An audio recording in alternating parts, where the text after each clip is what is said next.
On the afternoon of February 7, 2010, Detective Sergeant Jim Smyth of the Ontario Provincial Police sat down across a table from the most senior military officer ever to be arrested in Canadian history. Colonel Russell Williams commanded CFB Trenton, the largest and most operationally significant air base in Canada. He had personally flown the Queen of England. He had flown the Prime Minister.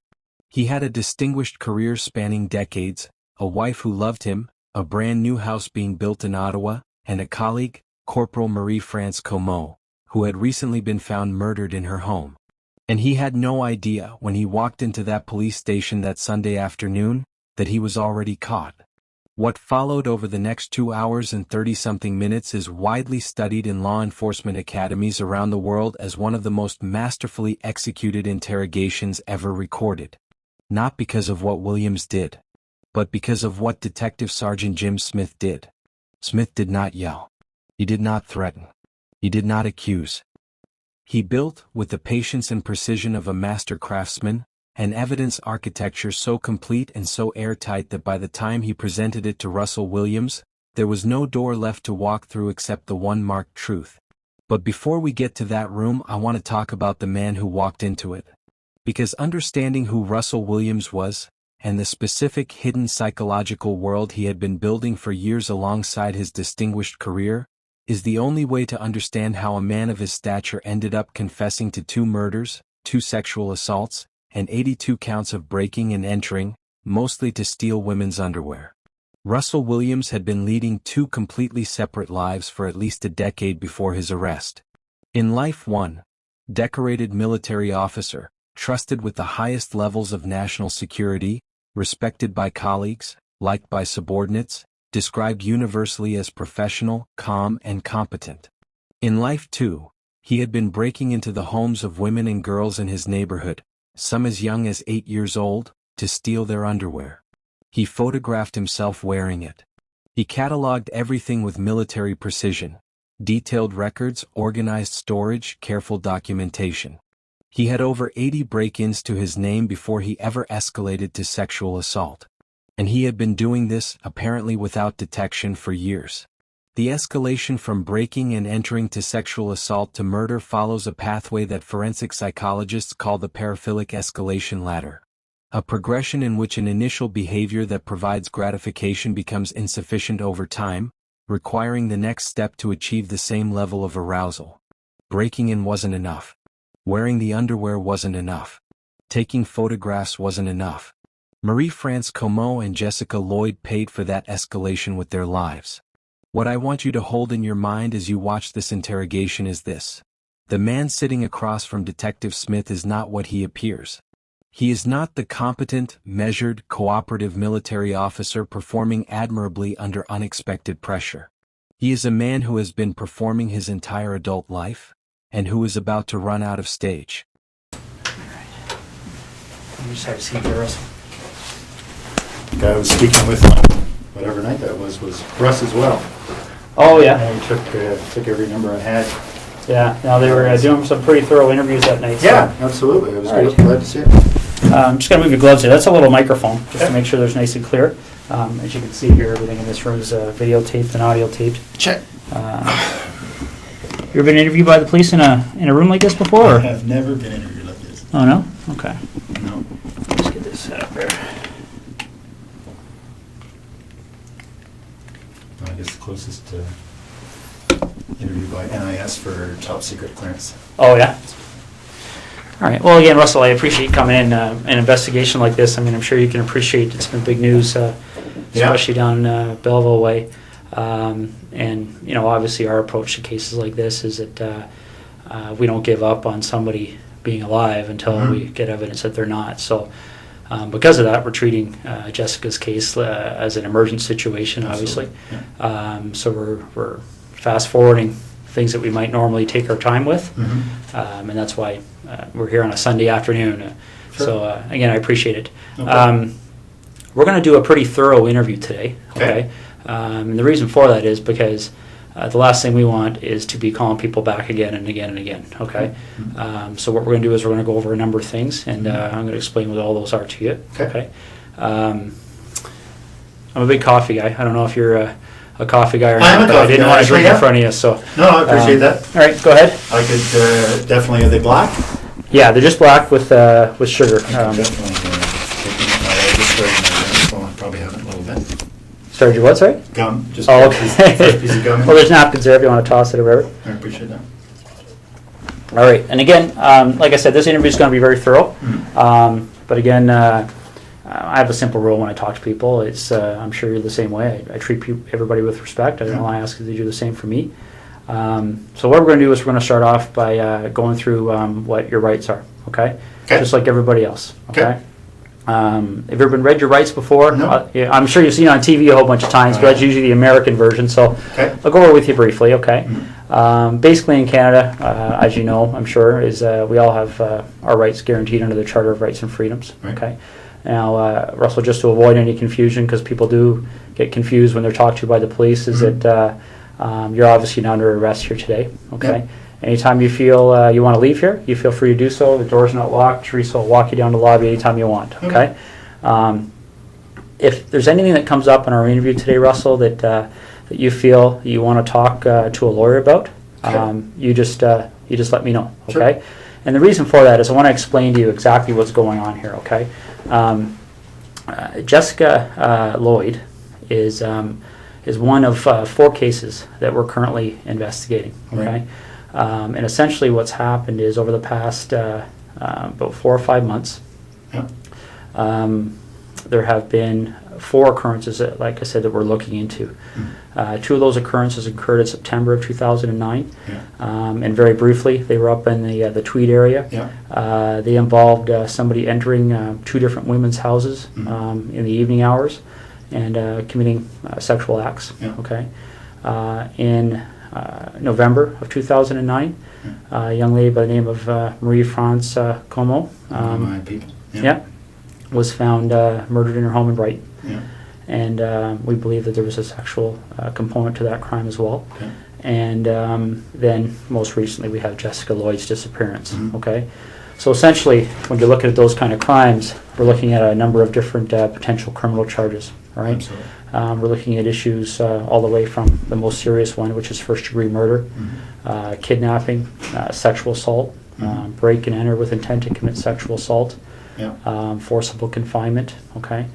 And so what I want to make sure you understand, and this is what we've been doing with everybody we've been talking to, is that clearly when we find out who's responsible for one or all of those crimes, they could be charged with one or all of those offenses, okay? Whether it's you or whether it's anybody else, all right?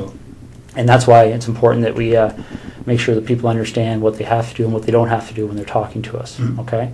So as I said before, any point today you feel the need, you want to speak to a lawyer, you let me know, and we can take you to a room where you can do that in private, okay? Do you have your own lawyer? I have a realty lawyer, but no, I don't have a lawyer. All right. If at any point you want to make that call and you don't know who to call, we have a phone list of lawyers that are available to give you advice free of charge right over the phone. Okay. So again, if at any point today you want to take advantage of that, you just let me know. Is there any reason you want to call a lawyer now? No. Okay. A couple other fairly simple and straightforward things that you probably understand, but again, we go over them to make sure everybody's clear, is that you don't have to speak to me today. Okay. And the reason for that is because the law considers me to be what we refer to as a person of authority, okay? Probably similar to what you may be considered to be on the base. And because of that, I can be compelled to appear before any judge in the country, basically, to account for what takes place here today between you and I, okay? And that's the reason why everything's recorded, because there can't be any more accurate record than that, right? So. No, understood.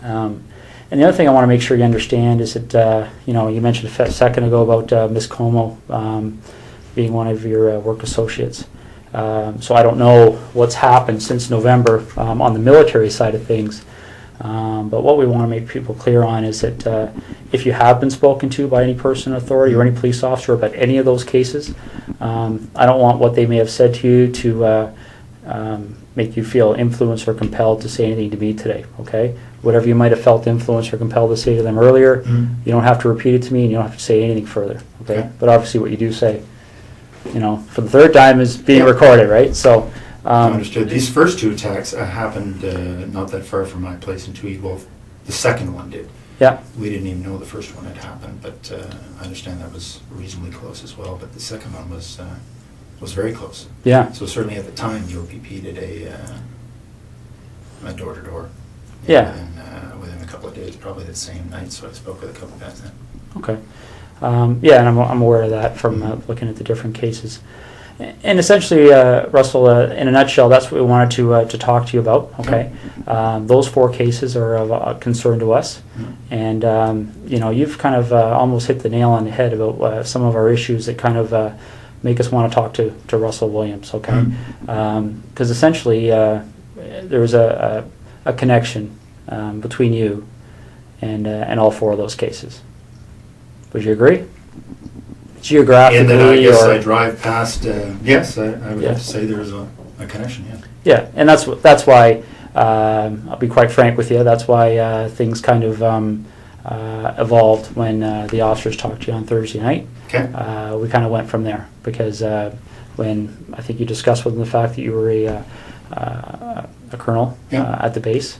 I was in uniform at the time, so. Yeah, so pretty obvious, right? Yeah. So essentially, then the connection with Miss Como was made, and I believe you're a door or 2 down from one of those 2 incidents in Tweed.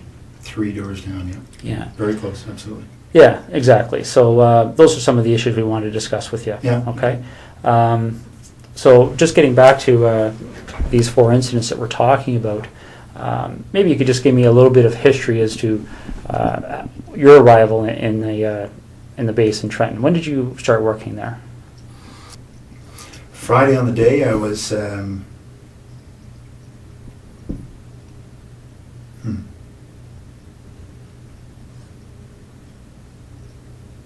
Friday on the day I was at home most of the time. Most of the day I had a sort of a stomach flu. Okay. In Ottawa or Tweed? In Tweed. In Tweed? Okay. Yeah. So we backtrack then. So all day Friday, you're at home. Yep. And then what time do you leave to go to the base to sleep there on the Friday night?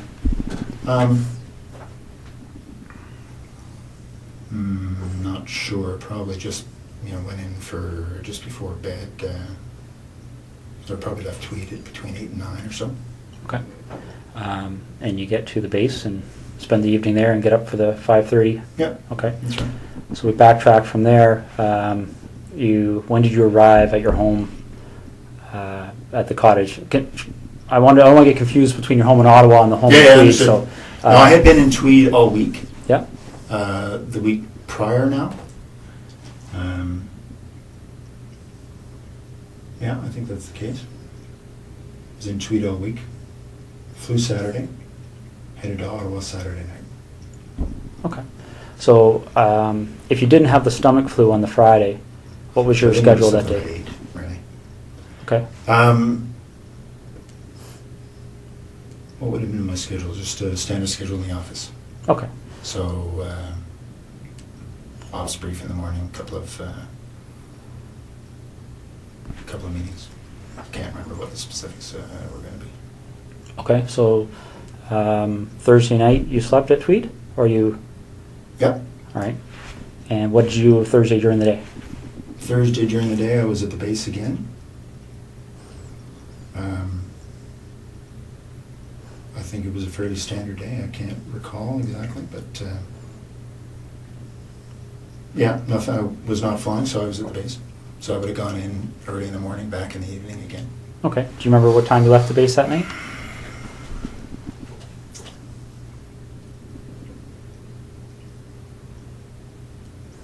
I don't remember anything peculiar, so I would say, I don't know, probably 7 to 9, somewhere in that range. Okay. And that's when you left? Left the base, yeah. And what That's a 45-minute transit. So 45 minutes home? Yeah. Okay. Okay. Now, I'm not going to walk you through November, but I'm going to take you to a date that's probably pretty fresh in your mind, the day that Marie Franz coma. Yeah. Do you remember how you found out? I do. Yeah, I was sent an email. Well, as soon as the ops staff and the base learned, they told me. Okay. So I got an email. I can't remember if it was late at night, early in the morning. It was certainly, I saw it I want to say first thing in the morning, because I had just come back from Ottawa. I was in Ottawa for a set of meetings on one of the days. I can't remember what day of the week we're talking about, but yeah, no, I mean, obviously when your people gets killed, it gets your attention. So Absolutely. yeah, I very much remember that coming in. And how did you know Marie-France Coleman? I'd only met her once. She was on a crew I was on just after I got to the base. Okay. So I can't even remember. I think it was a one-day trip. I did a number of trips in Canada, transporting our troops, sort of first leg out of Edmonton. We tend to hopscotch them across until they get into theater. So anyway, I can't remember which trip it was, but we did a number of them out to Edmonton just to pick up the troops, bring them to Trenton, and then put a fresh crew on, and because we'd fly out and back in the same day, so pushing the edge of that, and fresh crew on, and they'd continue on after a couple-hour delay.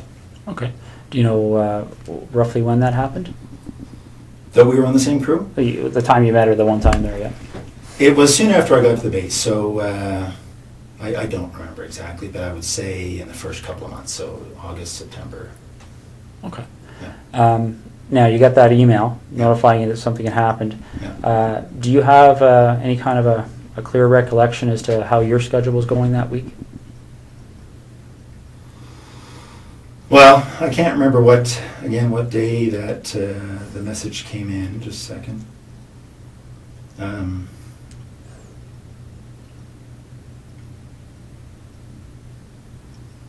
No, I can't remember what day of the week, but I'm just thinking there was a whole bunch of activity spun up as a result, obviously. No, I can't remember the day of the week.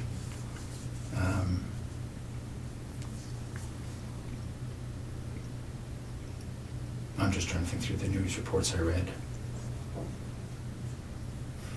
No, I'm sorry, I can't remember what day that was, but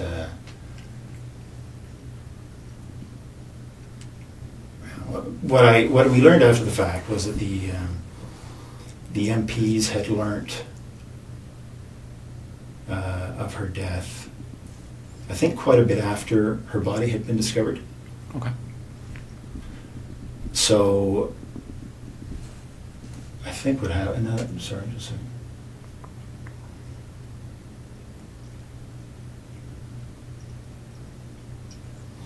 Okay. So I think, if I remember correctly, the MPs learned late that evening. Can't remember when, obviously, her body was discovered. It was probably in the news reports. But so they learned, and then they passed it to ops. So they immediately passed it to me. Okay. The MPs work for the wing operations officer, so they go through their chain of command, and then as soon as the duty to watch officer had that information, she advised me. Okay. So again, that along particular with, along week. with some others. Right. I'm sure it spread like wildfire. Yeah, absolutely. So that particular week, do you have any recollection? Well, for instance, when you got the email, Yeah. do you remember where you were? I was at home in Tweed. Okay. Yeah. Do you remember if that was a week that you were reasonably stable in Trenton, or had you flown? No, I had been in Ottawa. I had been in Ottawa earlier in the week for some meetings over in Gatineau for one of the. It's actually for the C-17 acquisition. I was project director when I was here in Ottawa for that, so just some follow-up stuff for that. Okay. So I had been here at some point in that week. Again, I can't remember how the days all fell together, but I seem to remember that I got this word shortly after having come back from Ottawa. It seems to me it was the same week.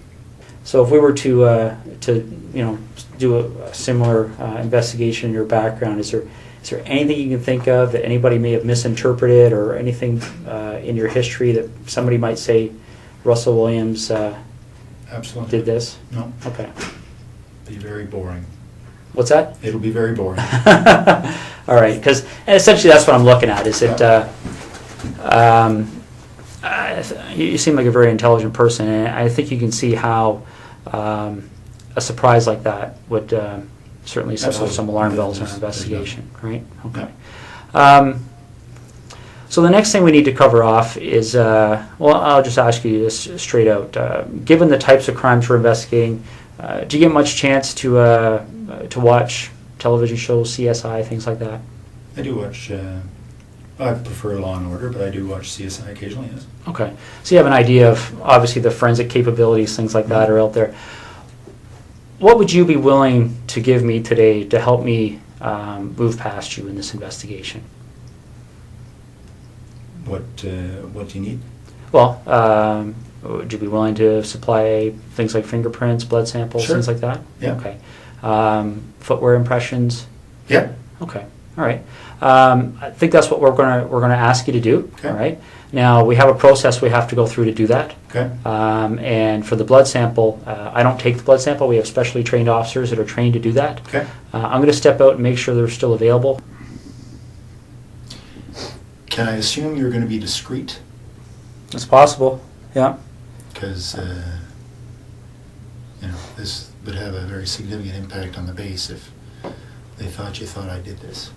Well, bottom line, Russell, that's one of the reasons we're here on a Sunday afternoon. Okay. The military certainly be of great assistance to us, especially in relation to Miss Como's investigation. So that's certainly one of the things that went into our decision to give you a call at home today and see if we could deal with this today. Okay. So, okay.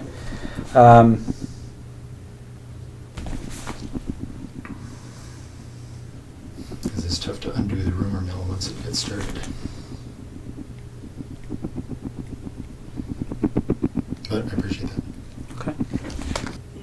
Now that you've had some time to, I know we've been throwing a lot of things at you here, but now you've had some time to think about things.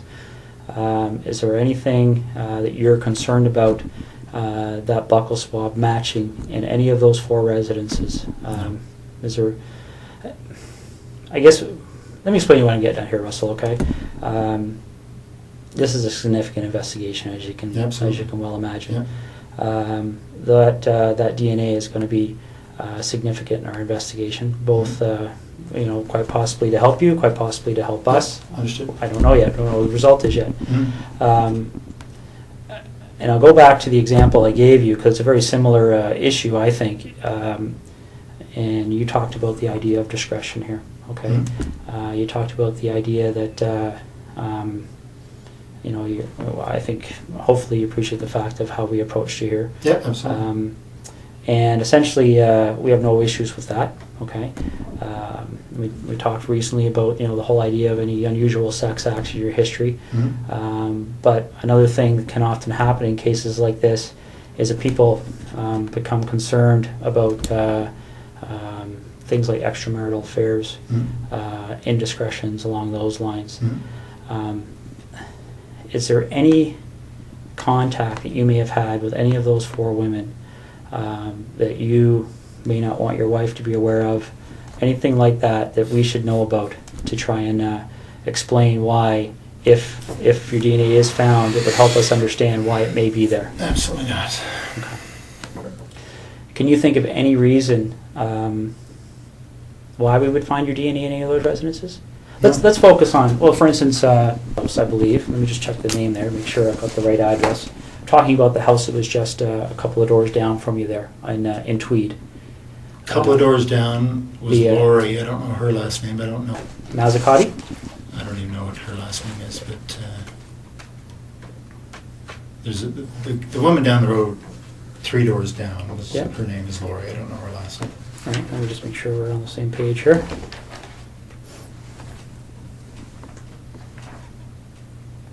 My understanding is she lived at 76 Cozy Cove. Yeah, so she would be the one, the second one, the second incident on your road there. Yeah. A couple of doors down. Ever been in her house? No. We met her once, I think the first summer we were there, so in 2004. Okay. And that's what I'm getting at. Again, this is a credibility issue, right? Yeah. Because I don't want to come and see you 2 weeks from now and say, Russ, our CSI people went in that house. And are you familiar with how DNA works? I think broadly, yes, I would guess so. One of the challenges we have in 2010 with DNA is it's become so precise that I guess the best way to explain it is I can think back to 15 years ago when I started in violent crime investigation. Yeah. For us to get a DNA match, the sample we had to find was, probably would have filled half of one of these cups. Does it? Because they destroy so much of the sample in the testing. Okay. Essentially, DNA has become more and more precise to the point where when you and I walked in this room earlier today, we could have sat down, talked for 30 seconds, walked out.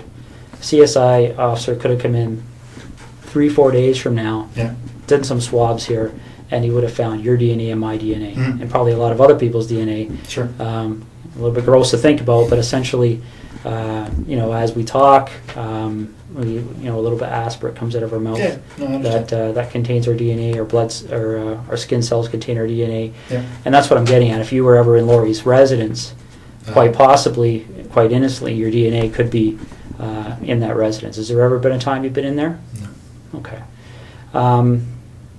What about the other lady down the road on? I hadn't even heard that name, so no, I don't actually know who that was. Okay. Have you ever visited Marie-France Como at her residence? No. Okay. All right. So you're quite positive there would be no reason why your DNA would be in any of those 3 locations. Okay. Did you know Jessica Lloyd even in passing for any reason? No, I didn't hear her name till it was on the news. Okay. And the reason I'm asking that is because I know you were asked that question on Thursday night, and sometimes what we find, and again, this is one of those situations that can sometimes cause us to get in a lengthy investigation as somebody that maybe doesn't deserve it. But what can happen sometimes is somebody gets stopped by the police like you did, and they get asked that question, and people, when they're stopped by the police, they can be nervous, okay? So they blurt out an answer, and then they start driving away, and they go, oh, why'd I do that? Because the problem is that once they get asked again, then they feel compelled to maintain that answer for fear that if they change their answer, somebody could find it. You understand what I'm saying? I do. Okay. So I want to make sure that's not happening here. I don't care what you said to the officers on Thursday night last week. If there's any communication or contact between you and Jessica Lloyd, you've seen her picture, right, around town? Yeah, okay. Ever seen her before? I don't. No, I would say I have not. Okay. All right. All right. And you mentioned something about doing some renovations at your property in Tweed there. I think you said something earlier about tearing up carpet. Correct me if I'm wrong, but yeah. Okay. When did all that happen? In 2004 or 5. Okay. Any recent renovations? No. Okay. All right.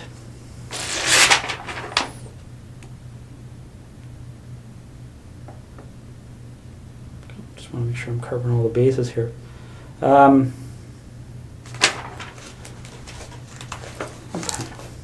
What kind of tires do you have on your Pathfinder? I think they're Toyo.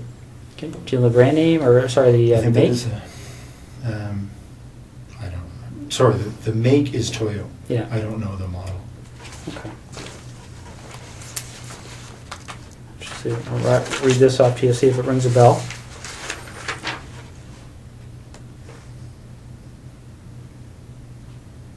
Ever heard of, does Toyo Open Country HTS That sounds make any right. sense? Yeah. Okay.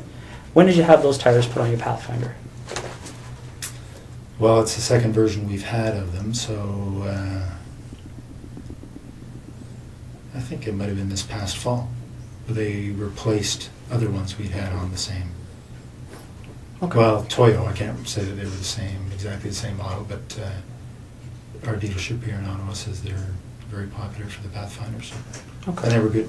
They lasted a long time. All right. I've had to. I think you were talking about the whole idea of the MPs helping us with our investigation, stuff like this. You have the same system as we do at our headquarters with the swipe cards. One of the things one of our investigators did is they made a call while I was talking to you there because we were trying to work through that week of the 23rd of November. Okay. 23rd being the Monday, 24th being the Tuesday. Okay. What they've told us is that, and I want to make sure I get this right, is that on the 23rd, your swipe card was being used at the base. Okay. Okay. On Tuesday 24th, there was no use of your swipe card. Okay.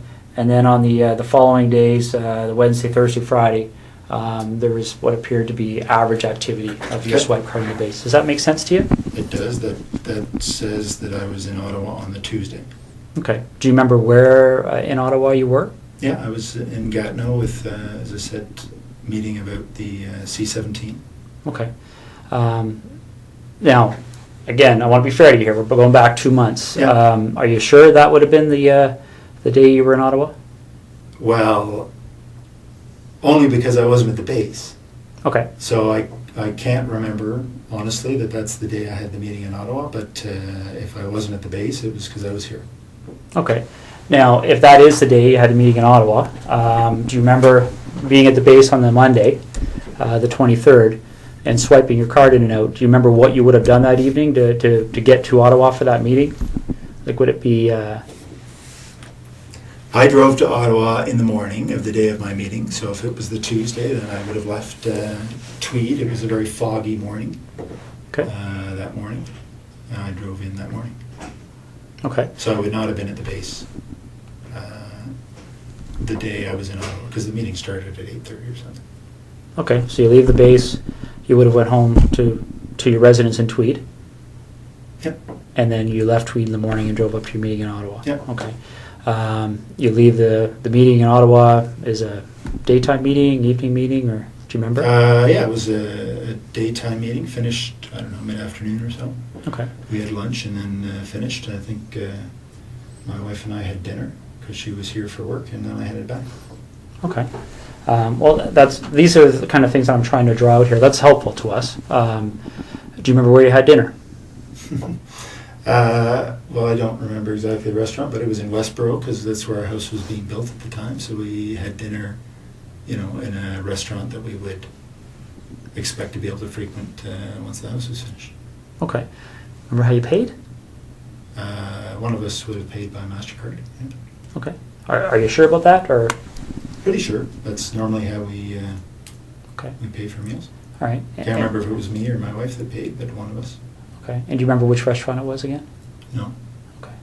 All right. And you see where I'm getting at, right? I mean, that can be very helpful for us because if we can track that issue, right? Yeah. We can put somebody paying for a meal at a location. Well, with a I was credit card. meeting with 15 people or so that day. So Okay. And what time did the meeting end? I would say between 3 and 4. Okay. And are you sure that that's the same day you went out with your wife? Well, I think so. Yeah, because she was here, and I think that was the day we went to this restaurant in Westboro. Yes. Okay. You finished dinner, and do you remember what you did that evening? I would have driven back to Tweed. Okay. And you would have... Now, again, I know we're talking 2 months ago here, but do you remember specifically having dinner and then driving back to Tweed, or do you remember... are you just guessing here? No, not really guessing. I mean, I believe that this night at this restaurant was following the meetings in Ottawa. Mm-hmm. And I, kissed my wife goodbye and headed back to Tweed to go to work the next day. Okay. All right. The tires that you have on your truck, right? The reason I asked you about that is there any time? I mean, you recall where you were stopped by the officers there? Yes. Okay. Did they explain to you what the significance So of that that was location her house. That was her house. Yeah. Okay. So you remember that location? Yep. Do you remember what the crossroad was, or? I don't think there was a crossroad. It's sort of just on the south end of 37. Okay. When you get stopped at that location, has there been a time in the recent 1 or 2 weeks that your vehicle has left that road for any reason whatsoever? Have you driven into a field with your vehicle at all? For any reason you can think of? No. Okay. We're now 80 minutes into this interrogation and something fundamental has shifted in the room. Smyth has presented the tire tracks, the boot prints, the swipe card records, the witness account of an SUV near Jessica Lloyd's property. He has told Williams that search warrants are being executed at his home in Ottawa, which means his wife now knows something is happening.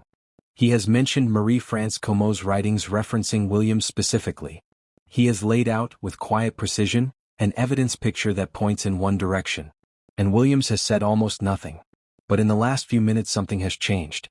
Williams has asked about his wife. And the way he asked, "I want to minimize the impact on my wife," tells us that the calculation inside Russell Williams has shifted. He is no longer asking, "Can I get out of this?" He is asking, what is the least damaging version of getting caught? Let's talk about what this moment means. And let's talk about the specific psychology of how Jim Smyth got him here. For the first hour and 20 minutes of this interrogation, Russell Williams has been doing what he has done his entire professional life. Managing information, managing perception, managing the room.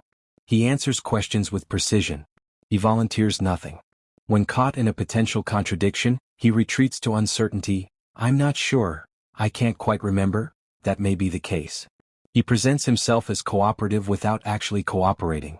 He is giving Smyth the performance of an innocent man without providing a single piece of information that could help clear him or incriminate him. This is a highly sophisticated response to interrogation pressure. And it is exactly what you would expect from someone with Williams' background. Someone who has been trained in operational security, who understands the intelligence environment, who knows that the most dangerous thing you can do is volunteer information. But here is where Smyth's strategy becomes brilliant. He is not trying to catch Williams in a lie. He doesn't need to. He is presenting evidence that is already sufficient. He is not asking Williams to help him build the case. The case is already built. What Smyth is doing, with extraordinary patience, is waiting for Williams to reach the same conclusion. And then he gives him a door. "I want to minimize the impact on my wife." This sentence is the psychological turning point of the entire interrogation. Because it is the first genuine thing Williams has said in 80 minutes. It is the first statement that reflects his actual interior state rather than a managed performance. And it tells Smyth, who is listening for exactly this, that Williams has found the frame within which confession is possible. Williams doesn't fit neatly into any of those. What makes him unusual, and what makes this case so important for forensic psychology, is the degree of compartmentalization that his offenses required. He committed 82 break-ins. He photographed himself in stolen underwear. He maintained organized records. He escalated to violent sexual assault on 2 occasions before the assaults became murders. And he did all of this while commanding Canada's largest air base, managing hundreds of personnel, maintaining a functional marriage and performing his professional duties at the highest possible level. This is not possible without an extraordinarily developed capacity for psychological compartmentalization. The ability to seal off one part of the self from another so completely that neither contaminates the other. Most people experience cognitive dissonance when their behavior conflicts with their self-image. The discomfort of that dissonance drives them toward resolution. Either change the behavior or change the self-image. Williams appears to have done neither. He maintained both selves simultaneously in completely sealed containers for a decade or more. The starting point of Williams' offense history is the break-ins, specifically the theft of women's and girls' underwear. This is worth examining carefully because it is not a random starting point. It is psychologically specific. Fetishistic theft of this kind has a well-documented profile in forensic psychology. It is almost always the behavioral expression of a paraphilia, a condition in which sexual arousal is conditioned to an object or scenario that is not conventionally sexual. In Williams' case, the paraphilia appears to involve a combination of the underwear itself and the act of secret entry, the violation of private space, the possession of something intimate that the owner doesn't know is gone. The escalation from theft to assault follows a specific pathway. The behavior initially provides sufficient gratification. Over time, weeks, months, years, it becomes insufficient. The person either stops, which requires confronting the behavior, or escalates. Williams escalated. Twice. And here is the psychological detail that is most chilling. After each escalation, Williams returned to his base, to his career, to his wife, to his house being built in Ottawa, and continued functioning. The integration of violent sexual assault into his psychological routine was apparently seamless. When Smyth presents the tire track evidence, Williams' response is, "Really?" One syllable. Slightly raised in pitch. Carefully calibrated to convey surprise without committing to any subsequent denial. This is not the response of an innocent person. An innocent person told that tire tracks matching their vehicle were found near a missing woman's home would immediately generate explanation. I drive that road all the time, I might have pulled over, I was there for a legitimate reason. The innocent mind reaches for context because the innocent mind knows the context is benign. Williams offers nothing. He sits with the information. He processes it. He does not give Smyth anything to work with. This tells us that Williams' intelligence is fully operational in this room. He understands exactly what the tire track evidence means. And he is calculating, correctly, that any explanation he offers could be contradicted and would make things worse. He is managing. And he will continue to manage. Until he can't. Because I want you to rack your brain here. This is important. So, is there anything you can remember doing that, would have caused you to drive off the road at that section of roadway? No, that's my early, that's the early part of the highway, and just head north. It's about 30 minutes from there to, probably 20 from there to my house. Okay. Would it surprise you to know that when the CSI officers were looking around her property, that they identified a set of tire tracks to the north of her property? Looks as if the vehicle left the road and drove along the north tree line of Jessica Lloyd's property. Okay. They took, they examined those tire tracks, and they have contacts in the tire business. Obviously, tire tracks are a major source of evidence for us. Sure. Shortly after this investigation started, they identified those tires as the same tires on your Pathfinder. Really? Yeah.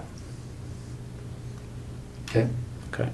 One of the other things that they do to try and identify the type of vehicle that may have left those tires, well, is they do two things. They talk to witnesses. Okay. There was a female police officer that actually drove by that location that evening and recalls seeing an SUV type vehicle in the field to the north of Jessica Lloyd's house, consistent with a Pathfinder. Okay. Could maybe consistent with other things, but consistent with a Pathfinder. And they, what they also do to try and identify the type of the vehicle is they look at what they call the wheelbase width. Okay, because different vehicles, different makes, models have wheelbase width. So they can take those two sets of tire tracks, measure the distance between them. Okay, and determine what the width is. Sure. And then they can enter that into a vehicle database, and it will spit out the types of vehicles. Okay. Your Pathfinder's wheelbase width is very, very close to the width of the tires that were left in that field. Okay. Do you have any recollection at all of being off that road? I was not off the road, no. Okay. All right. Russell, is there anything you can think of? Let's go talk about Marie-France Como for a minute, okay? Is there any reason at all you can think of that during our investigation, obviously we're searching computers, things like Blackberries, right? Electronic devices, looking through houses for things that are in handwriting, written notes, diaries, things like that. Now, I'm not at liberty to tell you what the content was, but is there any reason at all you can think of why Marie-France Como would have specifically referenced you in some of her writings? Not at all. No? No, absolutely not. Okay. Is there anything that she ever said to you that led you to believe that there might be something more than a passing interest with her towards you? Not at all. No, we spent, one flight together talking. I'd go back occasionally and talk. No, if that's the case, that's very surprising. Okay. All right. You have any questions for me right now? No. Okay. I'm just going to step out and see how things are going, okay? I mean, it is a Sunday, but there's probably 60, 70 people working on this file, so there's a lot of things happening. Sure. So let me go out and see what's happening, and then I'll come back in and we'll hopefully continue, okay? I told you when I came in here that I'm going to treat you with respect, and I've asked you to do the same for me. We talked about the whole idea of how we've approached you here, okay? The trying to be as discreet as possible, okay? But the problem is, Russell, is every time I walk out of this room, there's another issue that comes up, okay? And it's not issues that point away from you, it's issues that point at you, okay? And I want you to see what I mean, all right? This is the footwear impression of the person who approached the rear of Jessica Lloyd's house on the evening of the 28th and 29th of January, okay? All right? Now, I want you to keep in mind that this is slightly smaller, okay, in scale, okay? Okay. All right, that's not to scale. The footwear is actually bigger. Okay. If you look here on the ruler, you'll see that 1 inch is just slightly smaller than an actual inch, okay? But this is the way it prints off on the computer. Yeah. I'm going to move this over so you can see what I mean, all right? Because essentially when you're dealing with footwear impressions, we have a gentleman on the OPP who's basically world-renowned. His name is John Norman. And essentially with footwear impressions, you're in a situation where you're pretty much in the area of fingerprints, okay? And essentially what we're talking about here is, especially when you start adding in other pieces of information that support an investigative position, okay? This is a photocopy of the boot that you took off your foot just a little while ago, okay? Now, I'm not an expert in footwear impressions, so I rely on the experts. Footwear impressions are very much like fingerprint comparisons, okay? You take a look at this print, and again, this is one print. This person walked through, there's several different prints to compare, so we're going to get features off of one print to compare, features off another print to compare. These are identical.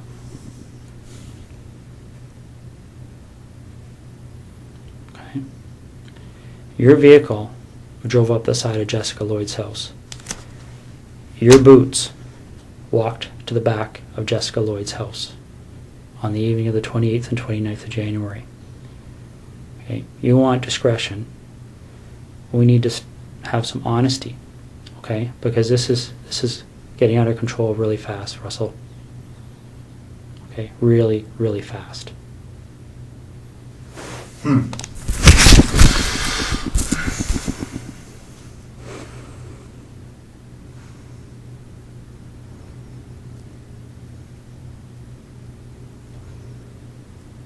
This is getting beyond my control. All right, I came in here a few hours ago and I called you the way I called you today because I wanted to give you the benefit of the doubt. But you and I both know you were at Jessica Lloyd's house, and I need to know why.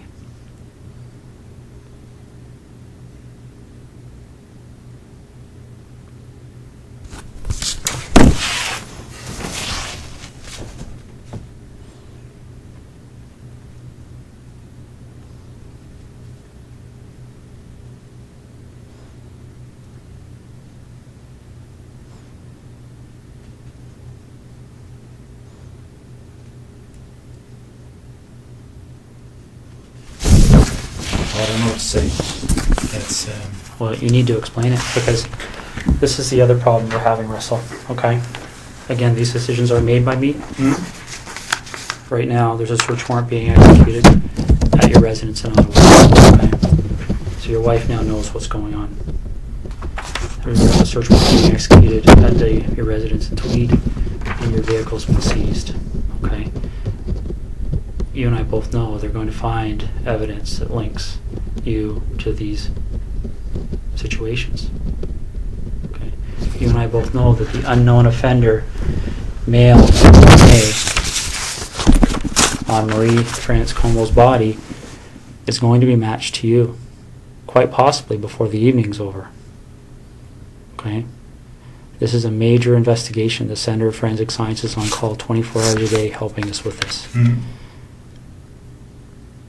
Your opportunity to take some control here and to have some explanation that anybody is going to believe is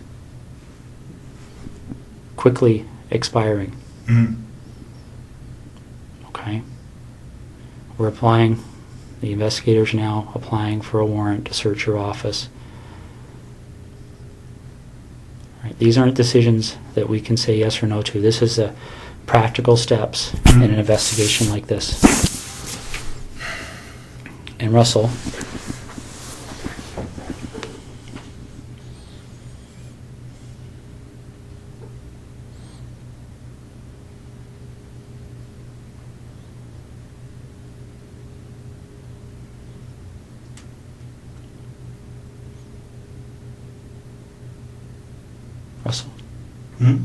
listen to me for a second, okay? When that evidence comes in, when that DNA match, when that phone rings and somebody knocks on this door, your credibility is gone, okay? Because this is how credibility works, all right? And I know you're an intelligent person and you probably don't need to hear this explanation, but I also know your mind's racing right now, okay? Because I've sat across a lot of people in your position over the years, okay? The bottom line is that as soon as we get that piece of evidence that solidifies it, DNA, okay? As soon as the expert in footwear impressions, the expert in tire impressions calls and says, yes, I've examined those and they're a match, it's all over. Because as soon as that happens, where's your credibility? Where's your believability? You're just another, and again, don't take this wrong, okay? But you can see if you step outside this room in your mind and imagine how people are going to view you, okay? If the truth comes out after the clear evidence is presented to you, when you finally go, okay, I'm screwed now, what are we going to do?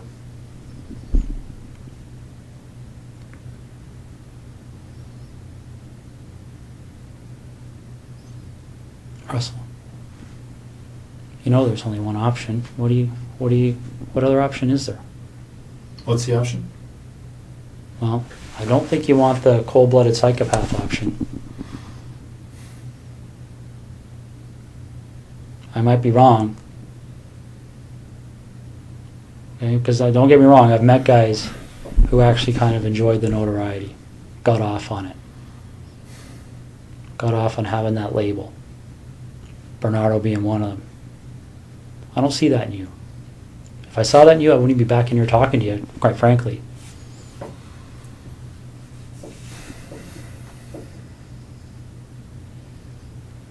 But maybe I'm wrong. Maybe you got me fooled. I don't know.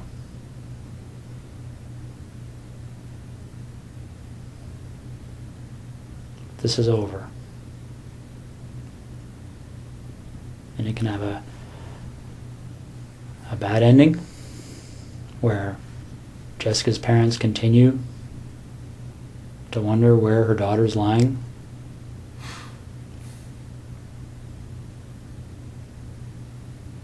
And I don't know.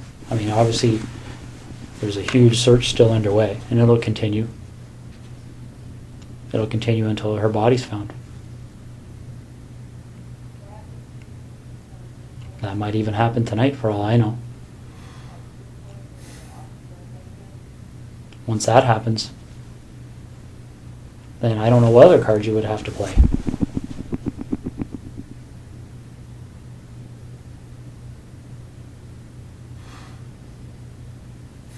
What are we going to do?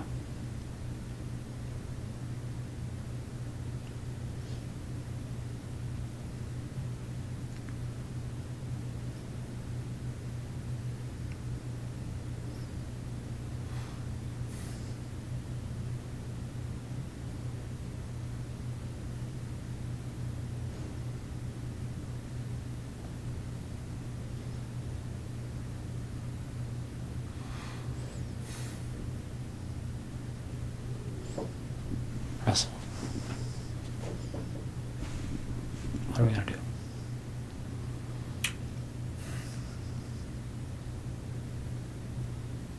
Call me Russ, please. Okay. What are we going to do, Russ?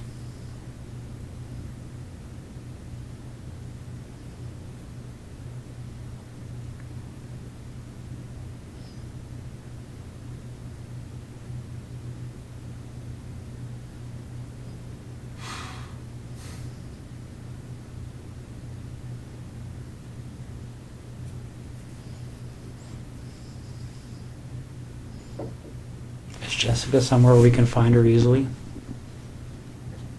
Like, is this something where I can make a call and tell somebody to go to a location and they're going to find her, or is this something where we have to go and take a walk?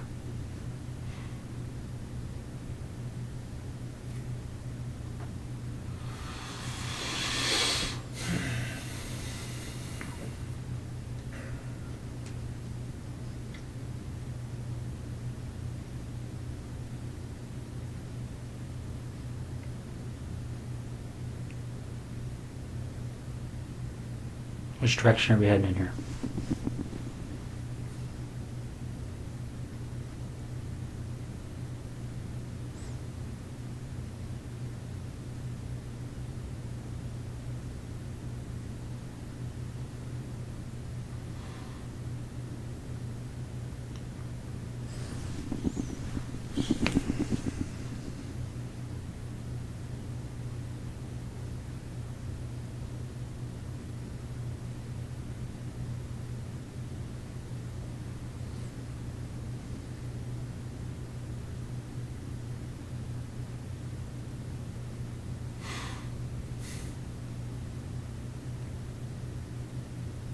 Russ, maybe this would help. Can you tell me what the issue is you're struggling with?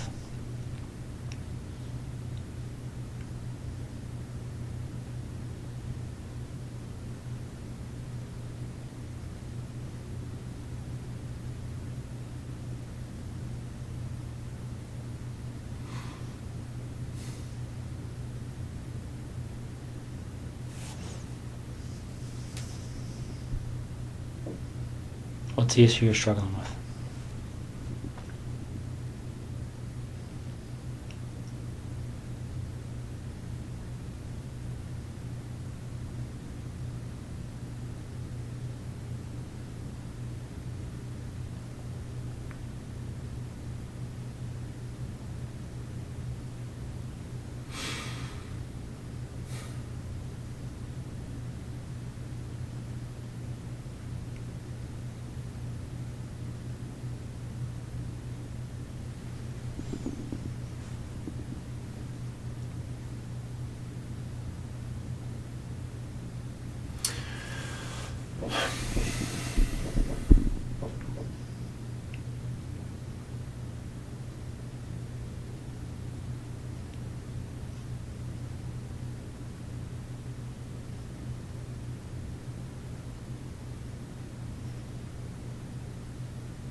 It's hard to believe this is happening. Why is that?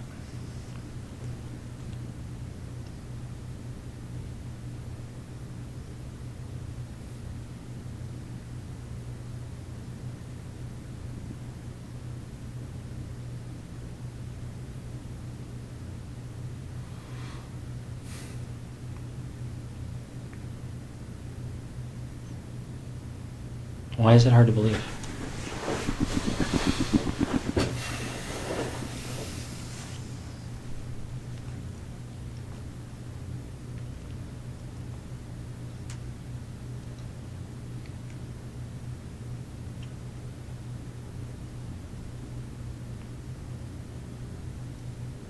It's just hard to believe.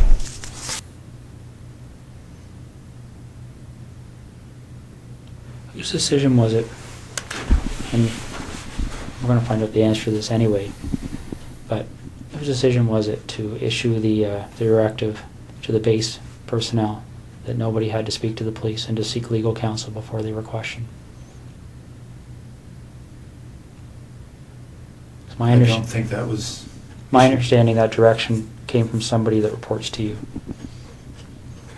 What do you think they're going to say, Russ? No. What do you think they're going to say? All right, and let's step back for a second here, okay? I really don't think it benefits you or makes you look any better to start debating the little issues. No, okay? but that is news to me. Okay. I have a legal officer that reports to me, Yeah. who may have given that direction. Okay. But that's the first time I've heard it. If that's true, Okay. that's the first time I've heard that. All right, and that may be the case, but how does it look?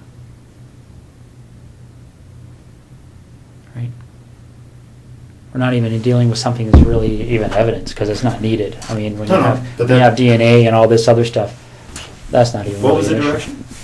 I don't recall, but it was something along the lines of telling the people on the base that they weren't required legally to speak with police, and they should seek legal counsel before they decide to speak. But Okay. Well, if that was actually said, it would not have been to the base at large. It may have been to the individual, the boyfriend who is the suspect. okay, That- my understanding, it went out to all personnel. No, absolutely. Maybe no, only under your command. I don't know. It didn't. Okay, okay, that's I fine. did never see it. That's fine. Now let's get back to the issue. What's that? So you talk about perception. My only two immediate concerns from a perception perspective are what my wife must be going through right now Yeah. and the impact this is going to have on the Canadian Forces. Where do we go?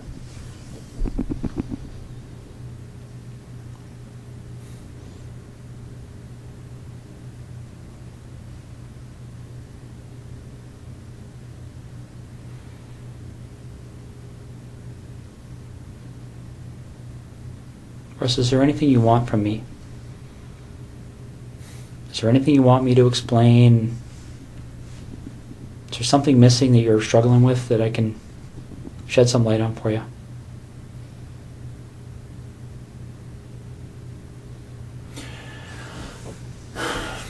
I'm struggling with how upset my wife is right now. Russ, what are you looking for?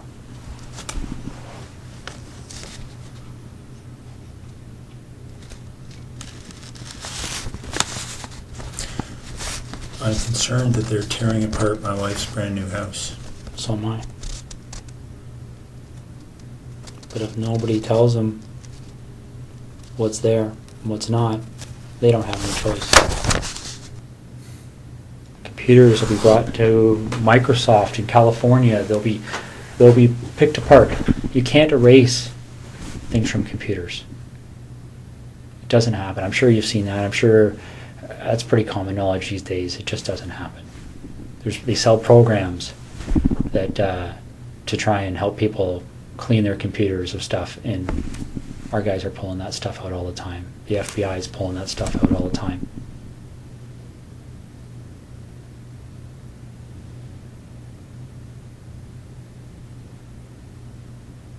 This investigation will end up costing no less than $10 million.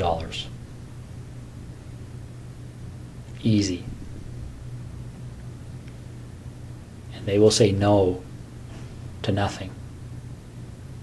Any request this major case manager makes on this case, they've already been told it's approved. Don't even bother asking.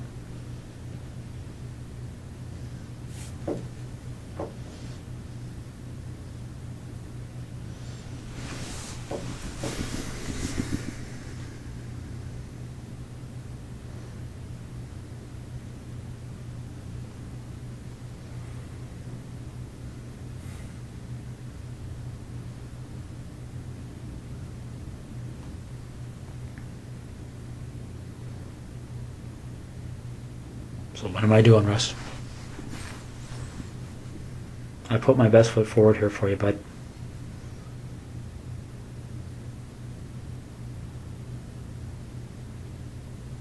I really have. I don't know what else to do to make you understand the impact of what's happening here.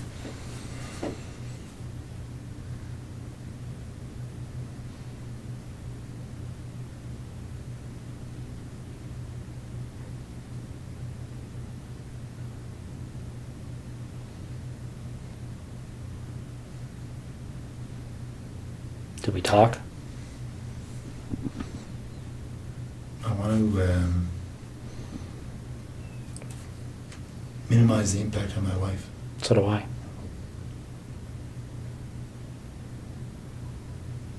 So how do we do that?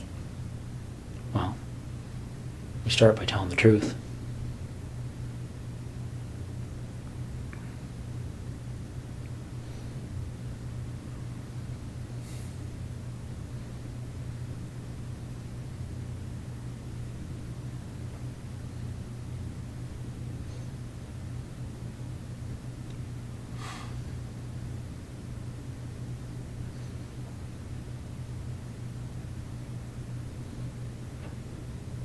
Okay. Okay. So where is she?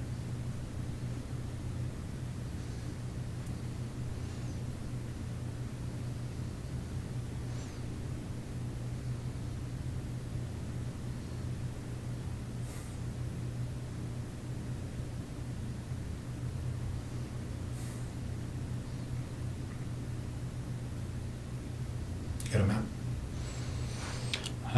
Is she close to where she lives? I've got maps of that general area.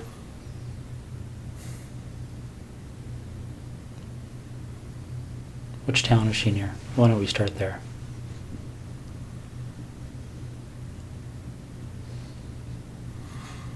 I'm not sure if you give me a map of, it covers Calabar down to the highway and over to Tweed and south, I'll show you. Let me see what I got here. I might have something. Is she inside, outside?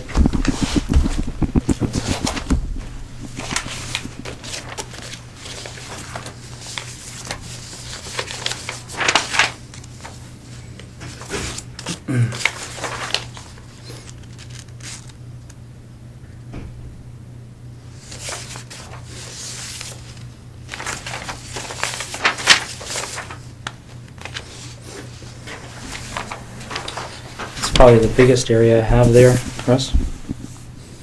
Yeah, you need more. You need a real map. So where am I going on here to get to her? In this block here. Okay. So you're pointing to. A detailed map of that area, and I'll show you where she is. Okay. Is she close to a road? Yep. All right. Is it something where is she buried, or is she somewhere where if you walk there you would fairly easily see her? It's here. Okay. So she's south of 7, east of Tweed, Mm-hmm. west of 41. Mm-hmm. And what's this road here? Not sure. Neither am I. Okay. I'll be right back, okay? Do you want any water or anything? Sure. Okay, I'll be right back. How long has she been there for?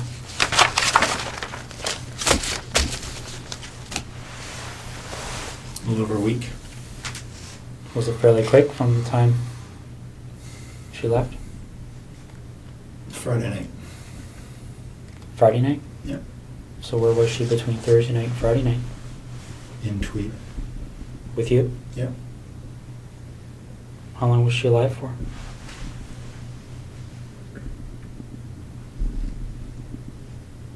Almost 24 hours, not quite. Okay. Russ? You're doing the right thing here. Okay. Well, again, my interest is in making my wife's life a little easier. And Okay. with her family as well. Well, we share that But interest. there's no, your time in Ottawa is wasted, really. I'll tell you where the memory stick cards are. Where are they? They're in the house there, but In Ottawa? yeah. Whereabouts? Some in the camera bag, which they would have found in my office. Mm-hmm. And when you walk into the office on the left side, there's a desk of drawers, set Okay. of drawers, like a filing cabinet, wooden, IKEA. In one of the top 2 drawers, and there's a plastic divider, Yeah. and there's inside there are 2 memory cards, Okay. which are blank, but I'm sure they can be And whose images are on those cards? well, I've erased them, but I expect you'll be able to draw images of Jessica and I. Okay. What about Marie?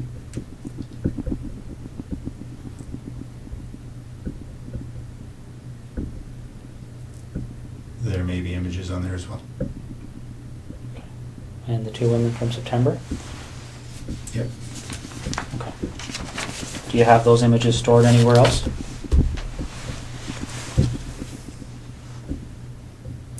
Yeah, there are 2 hard drives in the house in Ottawa. I can draw you a little picture if you like. Sure. Do you want to do that now while I'm Sure. getting them out? Okay.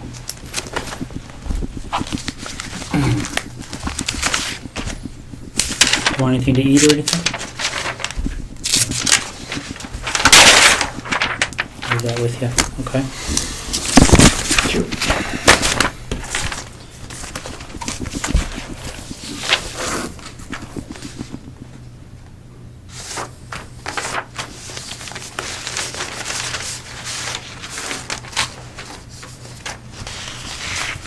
But I do want to talk to you, Jim. That's the plan. Okay.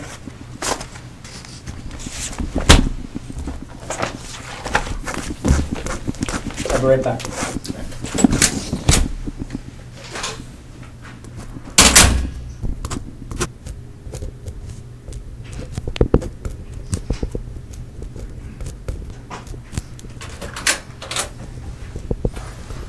How you make it up there? Thank you. You're making up.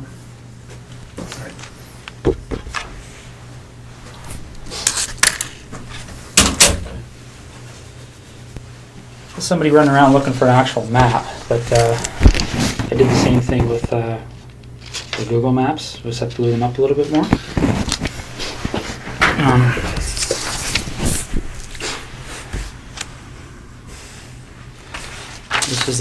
This is the biggest of the area. Well, this might have better parameters for you. Here's Tweed.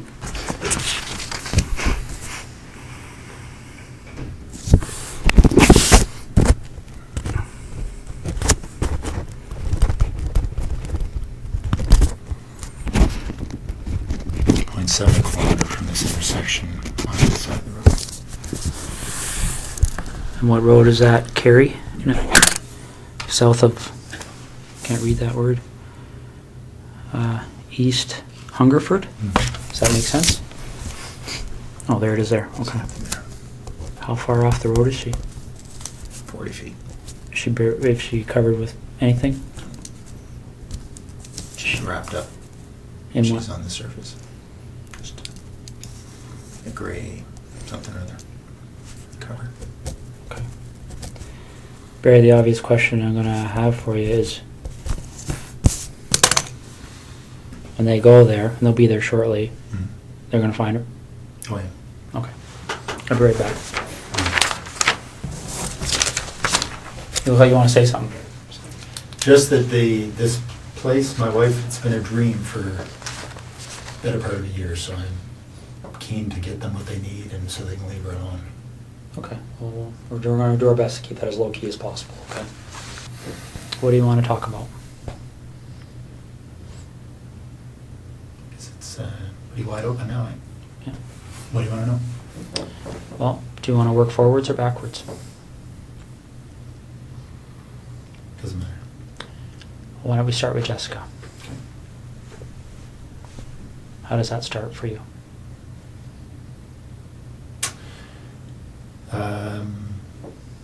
I saw her in her house on her treadmill.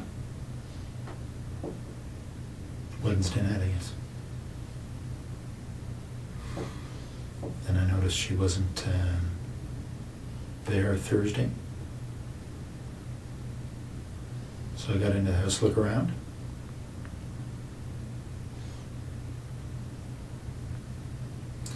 Then left. Noticed she'd come home. So I went back in. Through the back patio door while she was sleeping.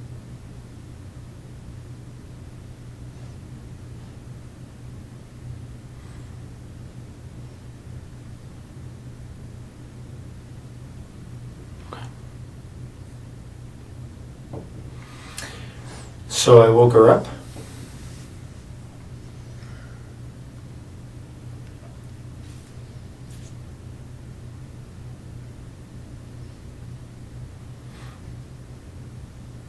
didn't hit her.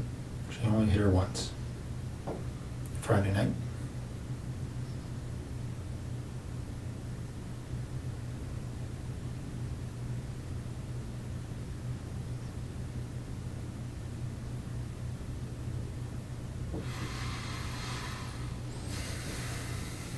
Okay.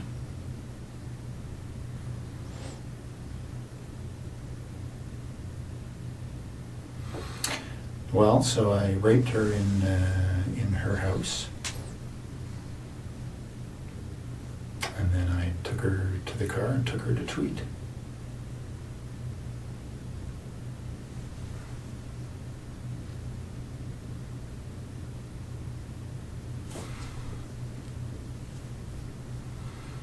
And spent the day in Tweed.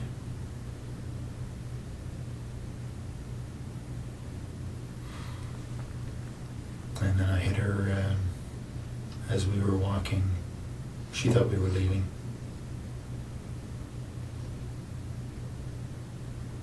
Hit her on the back of the head.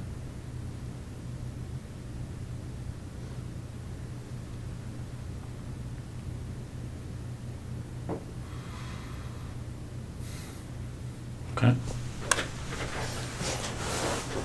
Anything in particular? Well, what did the hit on the back of the head do?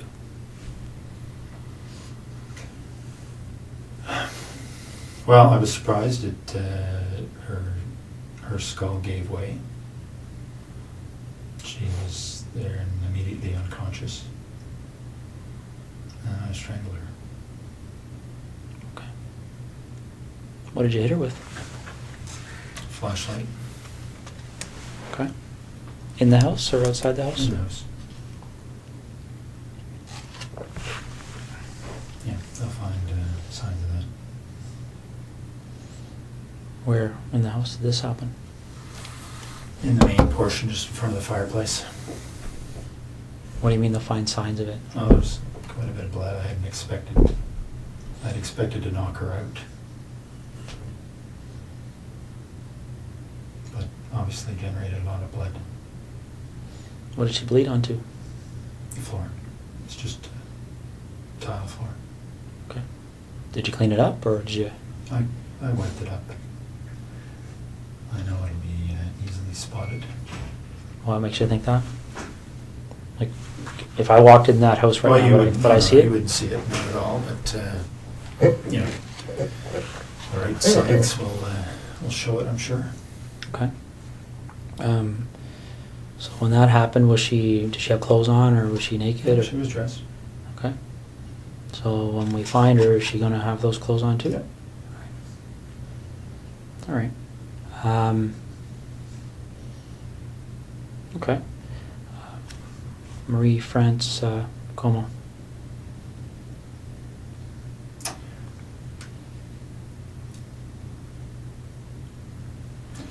There was an open window in the basement of her house when she was away. I went in there a couple of nights before she came home. Looked around. I went back in there late at night when she was at home. She was on the phone in her bedroom.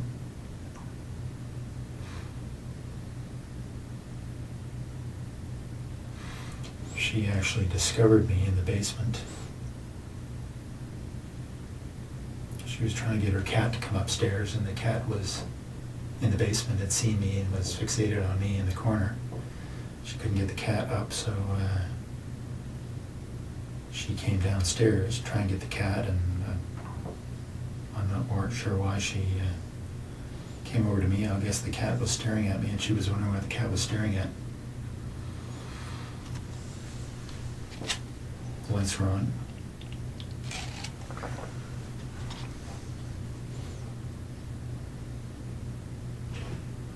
So when she spotted me, I had the same flashlight. I subdued her. Tied her up, brought her upstairs.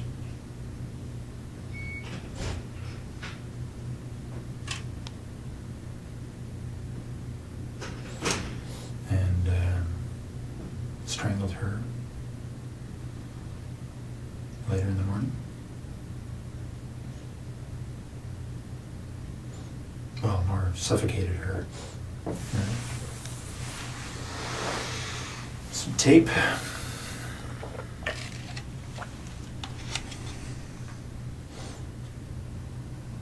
Left her there.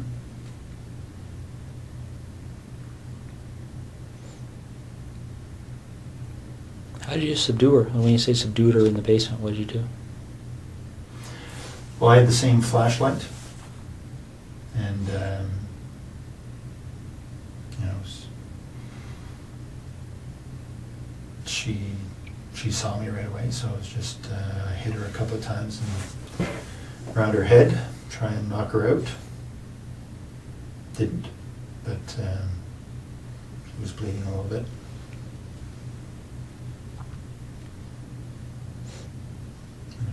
Eventually,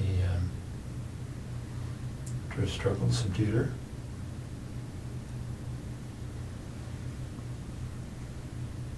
Okay. Any blood from that struggle? Oh yeah. No, not a whole bunch, but a flashlight did break her skin a couple of times. Okay. What area of the basement did that take place in? I was hiding behind the furnace, so she spotted me right there. Okay. Did she recognize you? No, I had stuff on my face. Okay.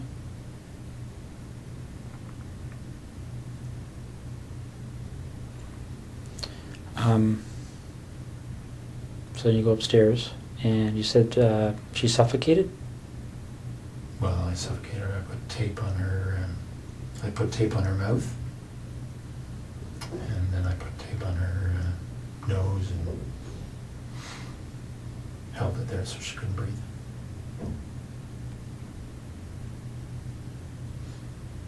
Okay. What kind of tape was it? Duct tape. What happened to it? Well, I took it with me and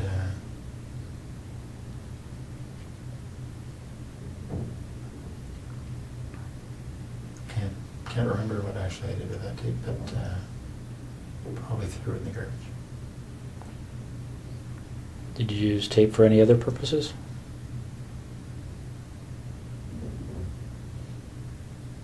No. Okay.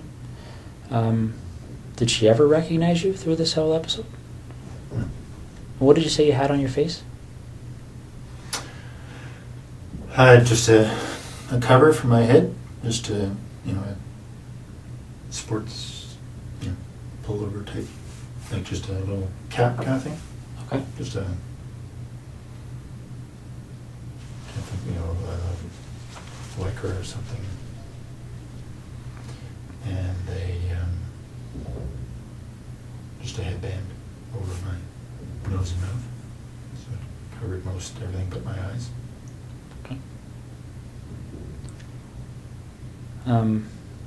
Now this flashlight, where is that now? And tweed. In the house? Yep. What kind of flashlight is it? It's a red 3 double D. I'm not sure what brand it is, but it's a metal, one of these aluminum. It's like a big, I can't remember what brand they were, aircraft aluminum flashlights already see around. Anyway, it's a bigger one of those. Did you take anything out of Marie France's house or Jessica Lloyd's house? Yeah, some of their underwear. Okay. That's all. And where is that?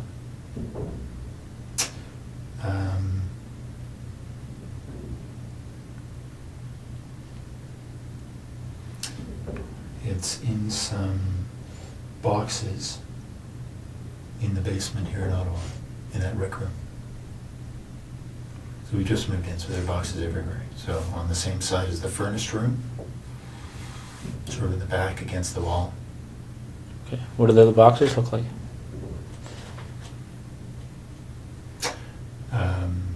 I think one's a scanner, the box for my scanner.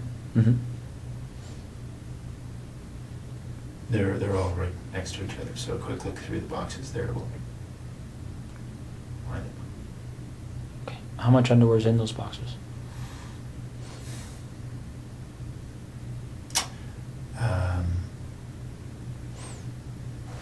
Probably 60 pieces or so total. All women's? Yeah, 60 pieces of theirs. Of whose? Of Jessica's and Marie-France. So you took 60 pieces from between the two of them? Yeah, Okay. I think so. All right. And they're in a, like when you talk about a scanner, is it a computer scanner box? My computer scanner is up in the office, and its box is down in the basement, so Okay. it's inside that box.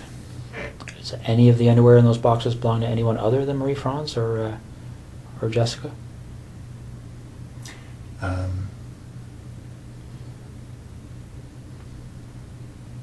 Yeah, there's some from each of the other two women. Okay. Why don't we talk about those two women? Mhm. So the first one happened on the 16th, and I don't know why I can't recall their names, but the lady that was lived closer to you. No, Lori was closer to me. Okay. So the first one, Mhm. I had just spotted her from our boat, actually.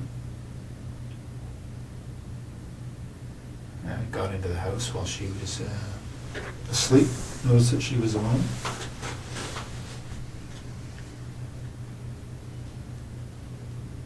And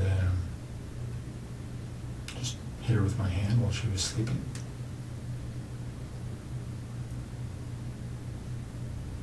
Subdued her.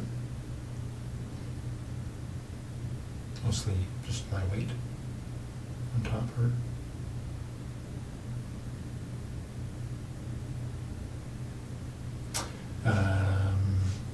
Had her take off her pajamas. Took some pictures. Took some of her underwear and left.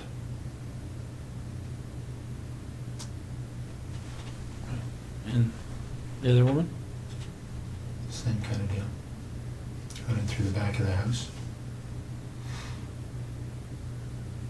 She was sleeping in her, not in her bedroom, but in her, in front of the TV. Very much the same story.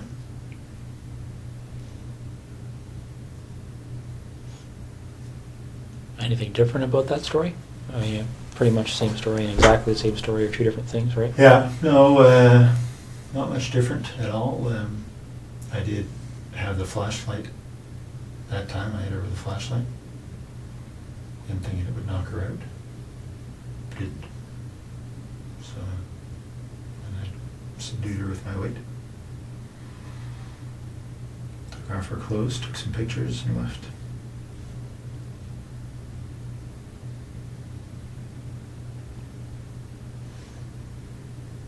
Why do you think these things happen?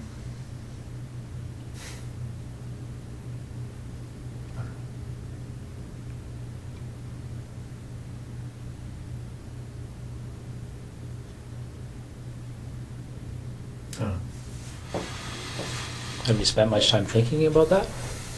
About why? Yeah. Yeah. But I don't know the answers.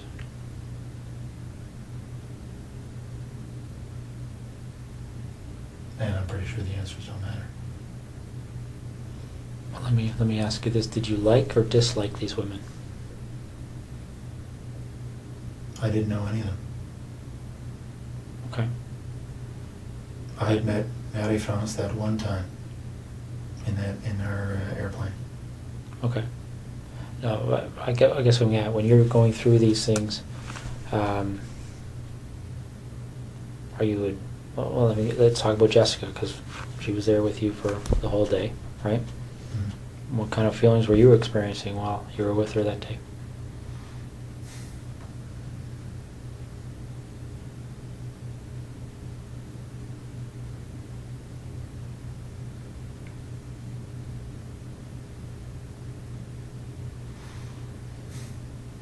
Oh, she was a very nice girl.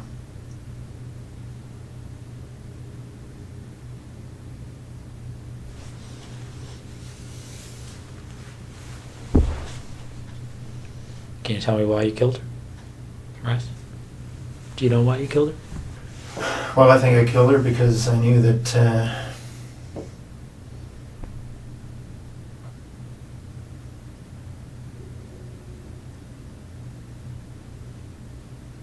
her story would be recognized.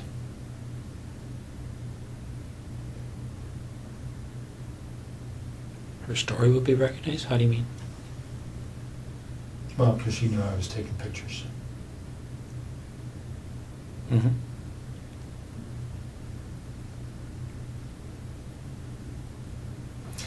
So because of the two stories in Tweed, that would have been a fairly, been quite obvious. So if you didn't take pictures, what would you have done with her? I don't know. I mean, she's at your house, right? Well, let me ask you this. Is it 2 lived, right? And 2 died. What was the difference in your mind between? Well, the attention the first 2 got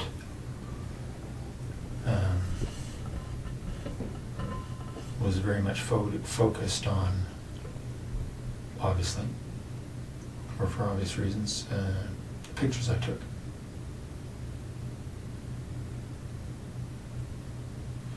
So anybody else telling stories about pictures, right, would have been a fairly straight line.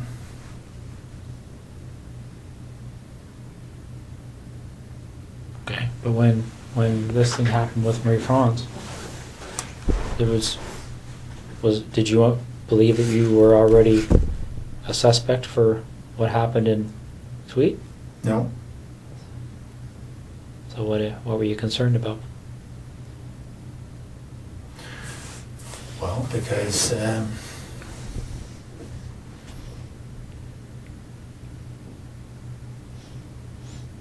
I was pretty sure that she was serving military, right? Mm-hmm. It would have been difficult for investigators to ignore that connection. Okay. We're now 80 minutes into this interrogation and something fundamental has shifted in the room. Smyth has presented the tire tracks, the boot prints, the swipe card records, the witness account of an SUV near Jessica Lloyd's property. He has told Williams that search warrants are being executed at his home in Ottawa, which means his wife now knows something is happening. He has mentioned Marie-France Comeau's writings referencing Williams specifically. He has laid out, with quiet precision, an evidence picture that points in one direction. And Williams has said almost nothing. But in the last few minutes something has changed. Williams has asked about his wife. And the way he asked, "I want to minimize the impact on my wife," tells us that the calculation inside Russell Williams has shifted. He is no longer asking, "Can I get out of this?" He is asking, what is the least damaging version of getting caught? Let's talk about what this moment means. And let's talk about the specific psychology of how Jim Smyth got him here. For the first hour and 20 minutes of this interrogation, Russell Williams has been doing what he has done his entire professional life. Managing information, managing perception, managing the room. He answers questions with precision. He volunteers nothing. When caught in a potential contradiction, he retreats to uncertainty. "I'm not sure. I can't quite remember." That may be the case.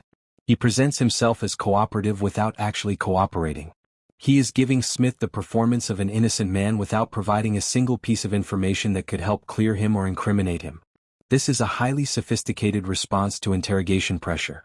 And it is exactly what you would expect from someone with Williams' background. Someone who has been trained in operational security, who understands the intelligence environment, who knows that the most dangerous thing you can do is volunteer information. But here is where Smith's strategy becomes brilliant. He is not trying to catch Williams in a lie. He doesn't need to. He is presenting evidence that is already sufficient. He is not asking Williams to help him build the case. The case is already built. What Smith is doing, with extraordinary patience, is waiting for Williams to reach the same conclusion. And then he gives him a door. I want to minimize the impact on my wife. This sentence is the psychological turning point of the entire interrogation, because it is the first genuine thing Williams has said in 80 minutes. It is the first statement that reflects his actual interior state rather than a managed performance. And it tells Smith, who is listening for exactly this, that Williams has found the frame within which confession is possible. Understanding why Williams fixates on his wife is central to understanding his psychology. Mary Elizabeth Harriman, Williams' wife, was, by all accounts, someone Williams genuinely cared about. She was professionally accomplished, respected in her own right, completely unaware of her husband's secret life. The revelation of what Williams had done was going to destroy her in every conceivable dimension, professionally, personally, publicly. For a man who had compartmentalized his criminal life so completely that his wife of decades had no idea it existed, her suffering was perhaps the only external consequence that penetrated the psychological barrier between his two selves. The victims, the women whose homes he had broken into, the women he had assaulted and killed, existed in the sealed compartment of his criminal self. His wife existed in the other compartment, the legitimate one. And Smith, who is a psychologically sophisticated interrogator, understands this immediately. When Williams says he wants to minimize the impact on his wife, Smith does not push him toward the victims. He meets him where he is. So do I. So how do we do that? We start by telling the truth. This is the pivot. Smith has just reframed confession from betraying yourself to protecting your wife. And for Russell Williams, with his specific psychological architecture, that reframe is the one that works. When Williams asks for a map, when he says, "Give me a map of that area and I'll show you where she is," what we are watching is a man crossing the line between two selves that have been kept separate for years. He is not confessing under duress. He is not breaking down emotionally. He does not weep, scream, or collapse. He asks for a map. He is precise about the coordinates. He tells Smith Jessica is wrapped in a gray blanket, on the surface 40 feet from the road, can be found easily. This is Russell Williams confessing the way he has done everything, with operational precision. And this tells us something important about the nature of his psychology. The confession, when it comes, is not an emotional release. It is a strategic decision. Williams has concluded, correctly, that the evidence is insurmountable, that continued denial will make things catastrophically worse for his wife, and that providing information now is the best available option. He is not overcome by guilt. He is executing a new strategy. What follows after Williams confirms where Jessica's body is, the detailed account of his crimes, delivered in the same measured, precise register that he uses to discuss military logistics, is one of the most clinically disturbing things ever recorded in an interrogation room. He does not minimize. He does not dramatize. He answers each question completely and accurately. He corrects Smith when Smith misunderstands a detail. He volunteers specifics the investigators didn't know to ask about. He is, in his confession, showing the same professional thoroughness that characterized his military career. This is not remorse. This is not catharsis. This is a man who has switched modes, from protect myself to provide accurate information, and is executing the new mode with the same competence he brought to the previous one. Forensic psychologists have a term for this quality: operational detachment. The ability to discuss events of extreme violence and violation as though they were logistical problems to be solved. It is one of the most reliable markers of a specific and dangerous personality structure. One in which other people exist not as full human beings but as objects within the offender's operational environment. The women in his confession, Marie-France Comeau, Jessica Lloyd, the two women in tweed, are described with the same neutral precision he would use to describe the maintenance schedule of AC-17. They had characteristics relevant to the mission. They were present at certain times. They responded in certain ways. He processed them accordingly. This is the most chilling aspect of the Russell Williams case. Not the violence itself, as horrific as it is, but the complete absence of any register in which the humanity of his victims ever appeared to register. Yeah, makes sense.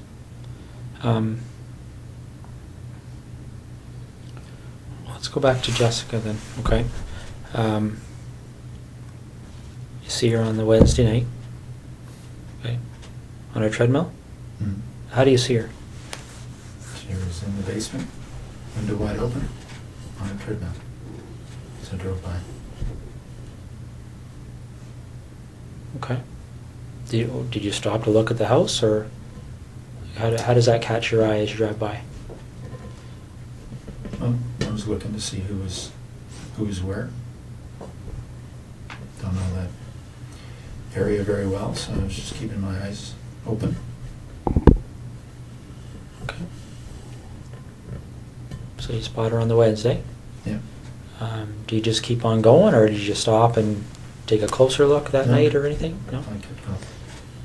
Okay. And you went back on the Thursday night, right? Yep. So you go back on the Thursday night, and you went into the house before she came home?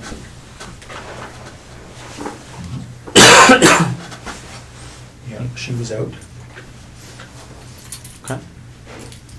Done with those.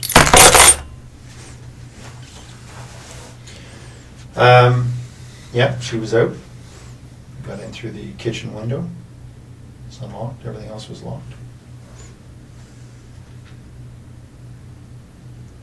Okay. So you're in there doing what? Looking around to see who lived in the house. It was just her. Okay. And then what do you do?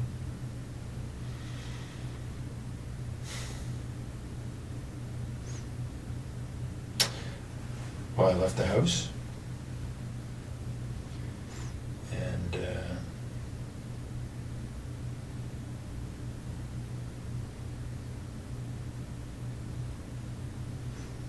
she came home. I hadn't been out of the house very long.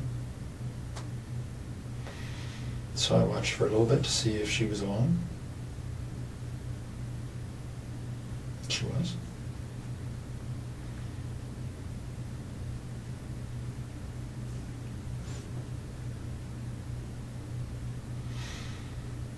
And I went in when she went back to sleep. When she went to sleep.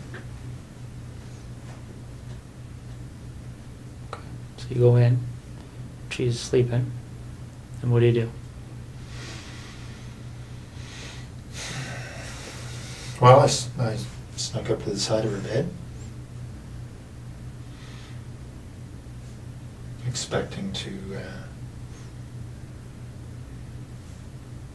try to knock her out. She woke up, but she did as I said, so I didn't hit her. What did you say? Said, lie down on your tummy. Okay. She did. I tied her up. What'd you tie her up with? Some rope I brought. So she's on her stomach. How are you tying her up? Just tying her hands behind her back. Okay. She got clothes on at that point? Mm-hmm. What kind of clothes? Sweats. All right. You tie her hands behind her back, and then what happens? I took her clothes off.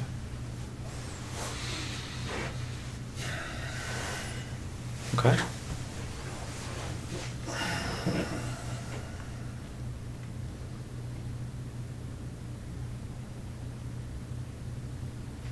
And then what happened?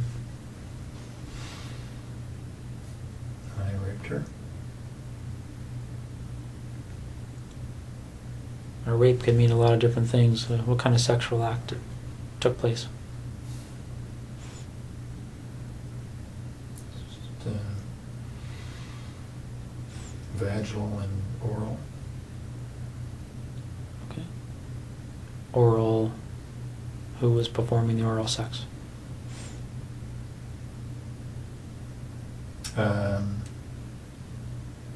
No, me on her and her on me. Okay. Any condoms used or anything like that? No. No. So, and again, correct me if I'm wrong, vaginal intercourse, her performing oral sex on you and you performing oral sex on her? Mm-hmm. Do you remember what order those things occurred in? Yeah. I started with the oral sex. Then I raped her. And then later on I made her perform oral sex on me. Okay. Anything, any kind of conversation happening when this is going on? Yeah, a little bit. What was being said? Well, I threatened her before she, before I had her perform oral sex. What did you say? Well, I put a zip tie around her neck. I said that I would pull it if I didn't like what she would do. Okay. So she did what you told her to do? Mm-hmm. Any issues there? Any reason to pull it? No. So, do you remember if you ejaculated at that point? Or at any point? Not at that point, but later on. Okay. So, the oral sex finishes, and then what happens next?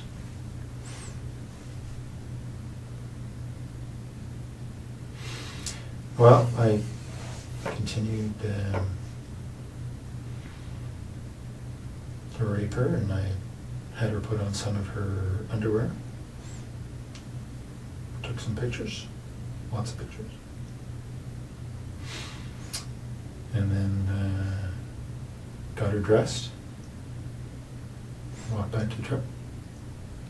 Okay. At what point did you decide that she was going to leave with you?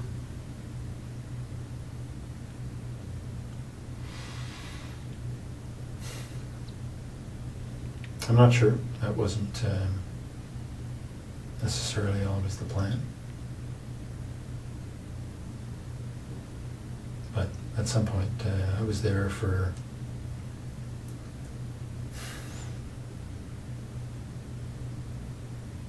three hours, 3 and a bit.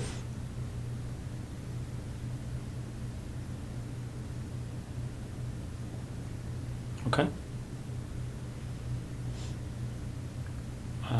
Do you remember the conversation about leaving? Was there any... Did she say anything about that, or what was she saying to you? She was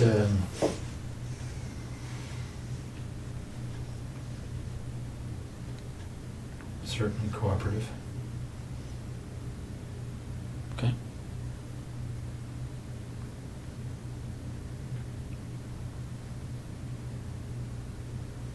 Cooperative can mean a number of different things. Was she excited about leaving with you? I mean, I don't want to be sarcastic, but No, she just didn't put up too much of a fuss.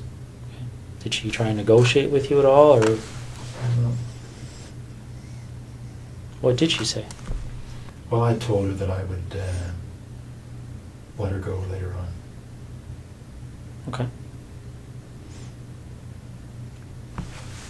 So when you take her out of your house, is she still bound, or Yep, how is that done? just hands behind her back. Okay. What about her feet? Anything there? No, she was walking freely. Okay. Barefoot, or No, she had those brown suede shoes on that had been reported. okay. So where does she sit in your truck when you get to the truck? Front seat, passenger side. Okay. And where do you go? Straight to Tweed. Straight to your house in Tweed, or straight Yeah. to just the town? Straight to the house. No stops anywhere? No. Okay. What time, do you remember what time you arrived there?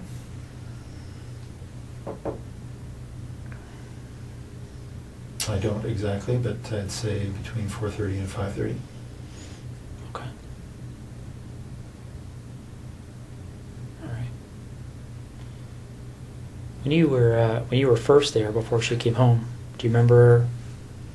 Did anybody come to the door at all when you were in the house? No, I think somebody had come home. Somebody had come to the house just before she did, because I thought it was her, but then they left. I was outside at the time. Did you see who that person was, or what kind of vehicle they were in, or anything? No.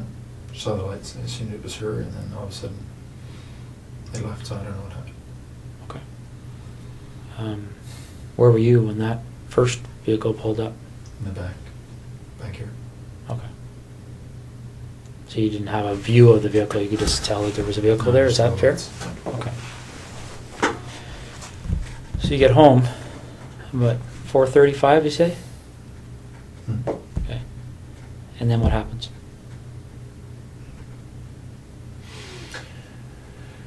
Well, she would go to the bathroom. And had a quick shower, wash her. Then we went into my bedroom. And went to sleep a little bit. She was tied up. How was she tied up at that point? Snapped the underback. I put tape over her eyes from the beginning. So that's what she had. Okay. When they find her, is that tape going to be there, or was it ever removed? No, I removed it. Okay. What kind of tape? Duct tape. All right.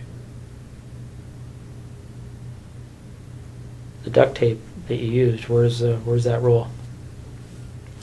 It's all gone. I used the rest of it to bind her body. So, by all gone, is it with the body now? Mhm. Okay. So you said, who went to sleep when you came home? You had or she had a shower? Well, we both got in. I washed her off after she'd been to the bathroom. We both went to sleep. But she was tied up and I had tied the rope. So I could fall asleep a little bit and she could move without waking me up. Okay, I'm trying to picture how that would be. So the rope's tied to what on her? Just tied her hands behind her back. Okay. And then the rope just wrapped around me a couple of times, so there was no slack. okay. Do you remember how long you slept for? Not long, maybe a couple hours. Do you know if she slept? I don't know. Okay. So you wake up and And it wasn't, we were up and down, so it wasn't 2 hours straight. It was 2 hours in bed, but there wasn't much sleep, just lying there probably. so you get up from that, and what happens next?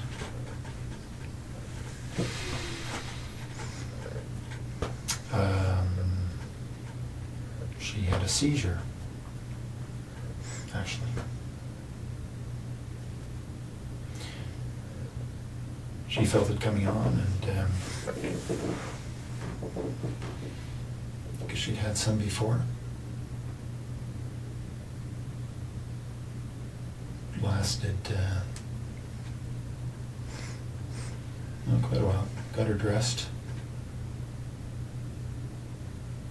into the family room, and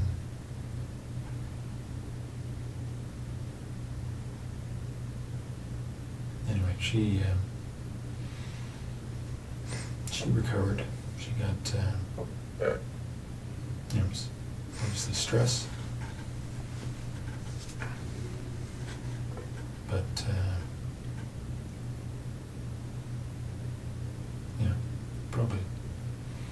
probably went on for about 15 minutes. Sort of it.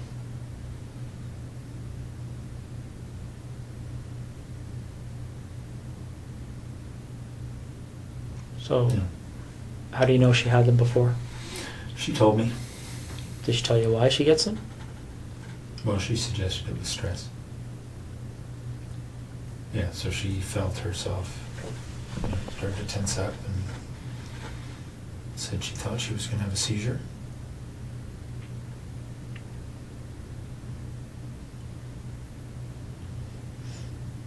So it was,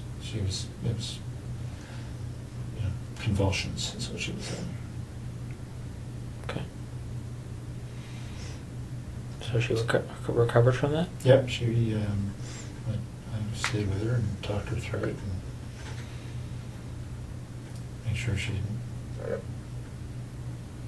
bite her tongue. Okay. And then what happened? Well, then we had a little lie down right there because she was obviously exhausted. Put a cover over her and she went to sleep.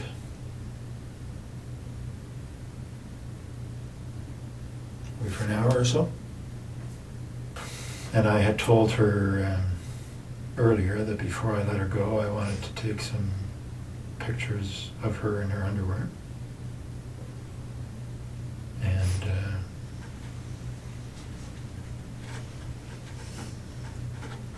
have sex with her.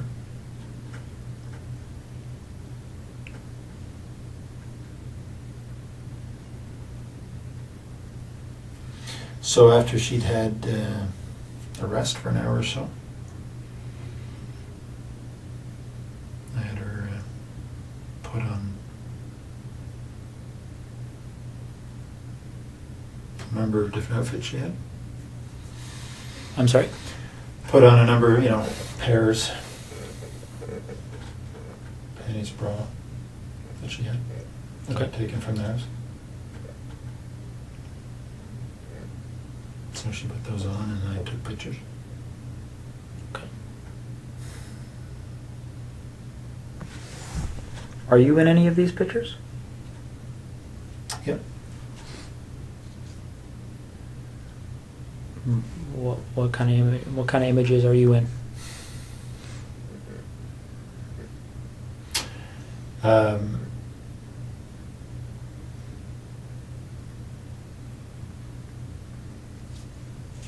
Well, I'm with her. There's on the hard drives. You'll see there's video as well.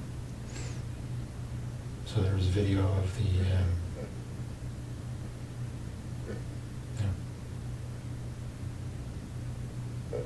almost 4 hours, I guess. Of what?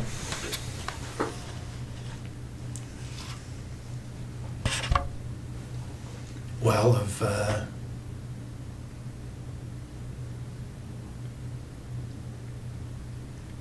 initially at her place of me raping her, and then so I was running the video and then taking still pictures. So the video pretty much covers everything. Did you use video at other places? At Manny Francis as well. And is that video on the hard drives? Yep. Same type of activity? Yep. Okay. Although I didn't have her put on any stuff. Okay. So Jessica poses for these pictures and there's videos and then what happens?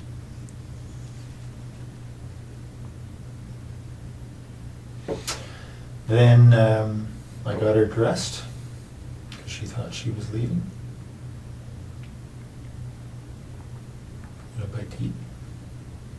Fruit. And then as we were walking out, I struck her on the back of the head. Okay. When did you decide to do that?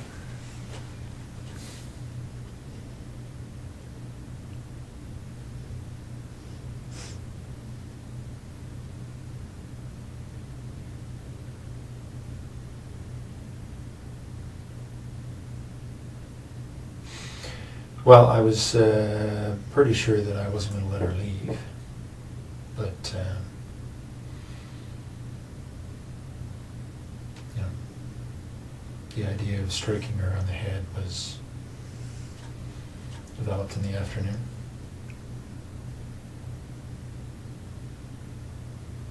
And what was that strike supposed to accomplish in your mind? What was the intent of doing that? Well, I thought I would be able to knock her out, and then I was going to strangle her. Okay. So when you actually do strike her, what's the result? Her skull gave way a little bit. Felt like, and there was a lot of blood, so I think that's what happened. She was immediately unconscious.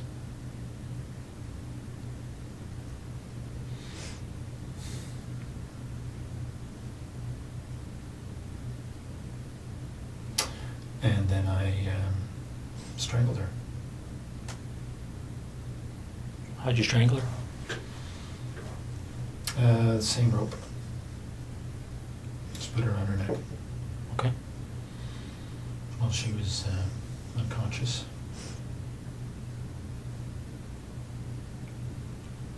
Now, what happened to the zip tie that was around her neck earlier?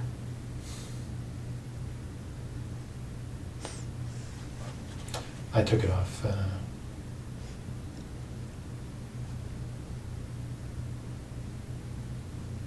then, I guess.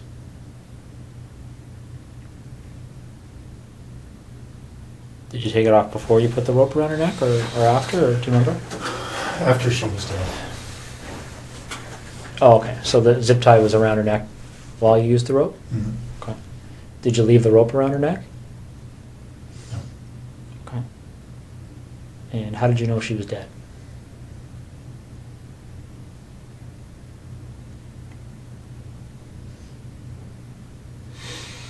She, well, her body stopped moving.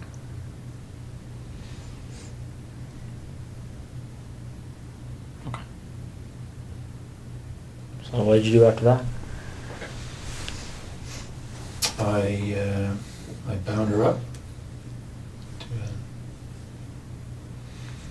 there's her fetal position.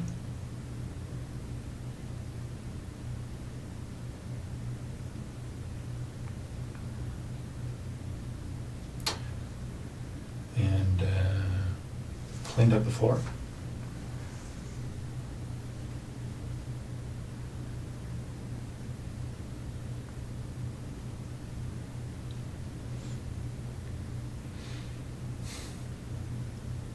No, you say you bound her up. Are you referring to the duct tape that you talked about earlier? Yeah. Okay. So then what did you do?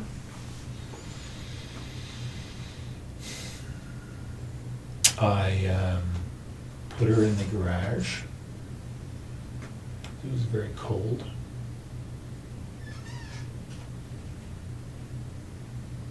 And then I went into the base.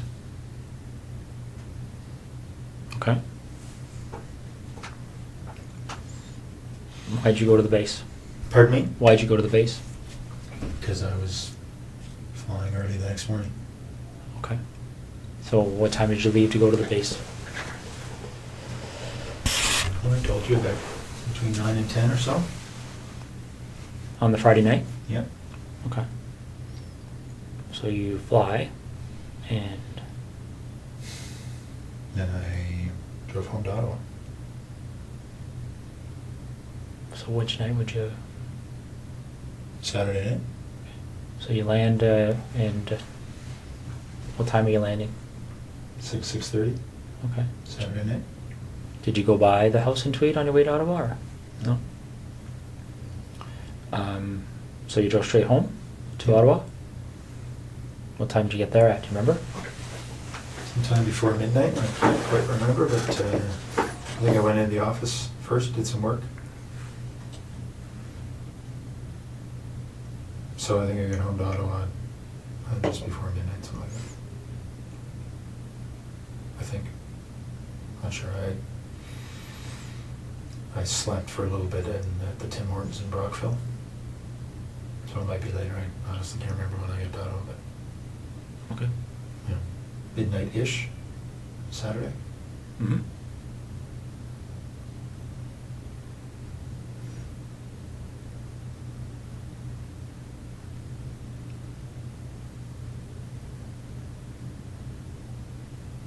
So you get home, you're in Ottawa, what do you do? Go to bed or Yeah. stay up?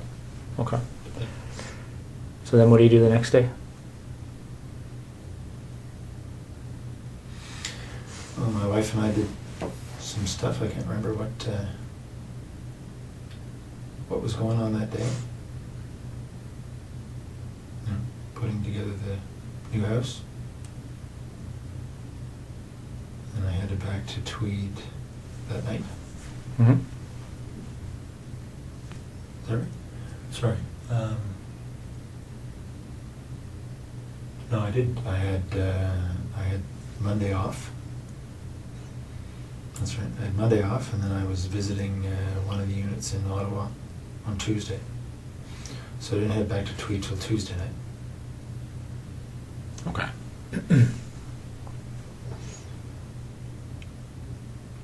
So you get back to Tweed, and what happens next? I took Jessica's body to that spot. Okay. That happened on Tuesday night? Just this past Tuesday, obviously. Yeah. Okay. Do you remember what time that was? It was pretty late. It was midnight-ish. I'd say between midnight and 1 on Wednesday morning. Okay.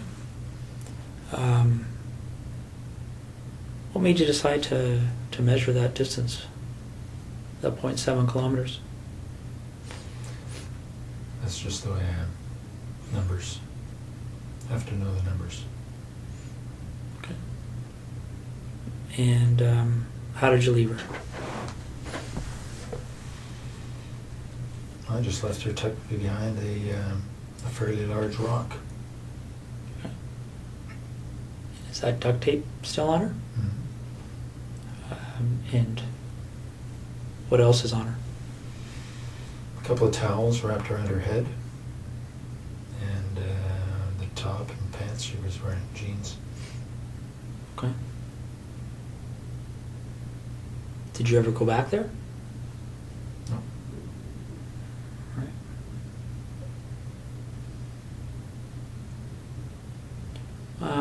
What other type of cleaning and things like that did you do? Anything else to kind of cover your tracks that you can think of? I vacuumed the house and I wiped the floor, washed the floor. Okay. What about your truck? Did you do anything with that? Just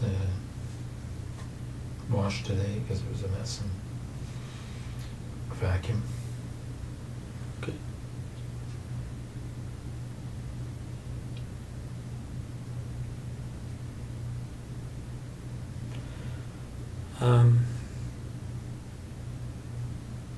So Marie France, when did it first occur to you to go to her house?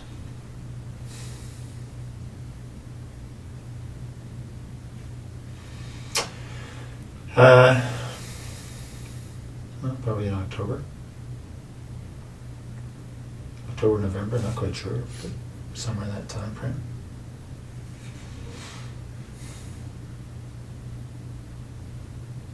And do you remember why you thought to do that?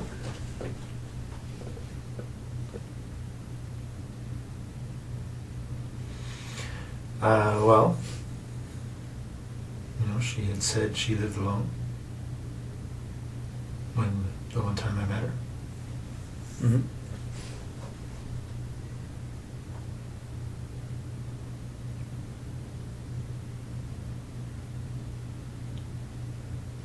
Yeah. Okay. Just trying to understand why her versus the dozens of other women you probably come across on a daily basis.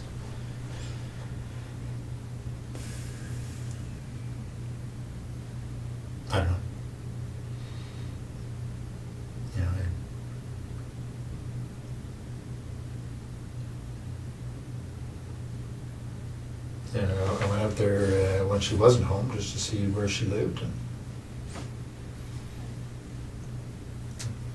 When did you do that? a couple of nights before. How did you know her address? There's a nominal roll for the basement. Okay.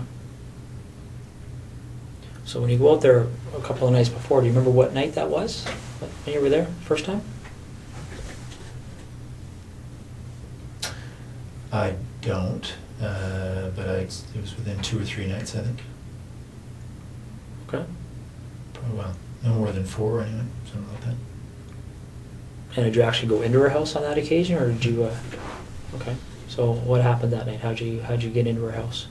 This window in the side of the basement, side window. Okay. And just to back step a bit, how did you get to her house that first night you went there? I drove. What did you drive? I think I drove my truck. Okay. Pathfinder. Do you remember where you parked it? Yeah, I parked it. There's a bit of a division in the residential areas there. I parked it on another side, 600-700 meters away. Okay. So not on her street, on a different street? Do you remember what street you parked on? No, but it's actually might be the same street, but there's an interruption in the street where there's a construction zone, so there's a pathway in between, so I think it's probably the same street. Okay. So you go to her house, and when you went there that night, did you know that she was away? I'm not sure if I knew entirely, but I think I thought she was away. Okay. Is that based on her schedule, or how would you know that? Well, because I fly with the squadron, I have access to the schedule, and Okay. it's a slightly different schedule she has, but that's probably how I know. You don't know for sure? I think that's probably how I know. Okay. So you go to her house, Mhm. and what do you do that night, the first night? Well, I looked around and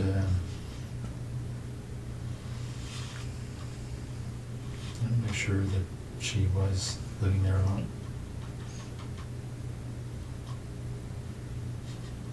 And I'm sorry, did you say, I can't remember if you said, how did you get in?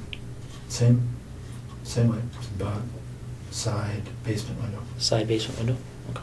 Do you remember what kind of window it is? Like what made it, Well, I just noticed it was, the flashlight, I could see that it was not locked. It had been opened slightly. So I removed the screen, slid it open, went in. okay. So you go in, and you're in her house, figuring out she lives alone, and do you do anything that night? Yeah, I was playing with her underwear. What do you mean playing with her underwear?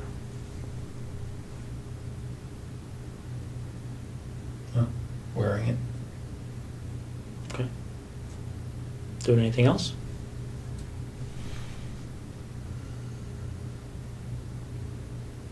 No, I didn't touch her stuff.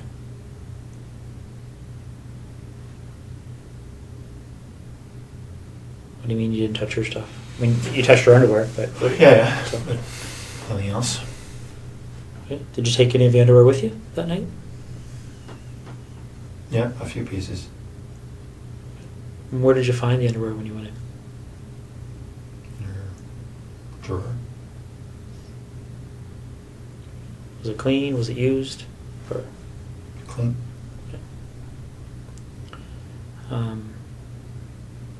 anything else you can remember doing that evening? That you... No. All right. So, after that first visit, did you return again before meeting up with her? No. Okay. So, which day did you go to her house when she was there? Well, the night before I went to Ottawa, so I think that was Monday night. All right. So let's walk through that. What time do you think you got there? About 11 or so, probably. 10:30, 11. Okay.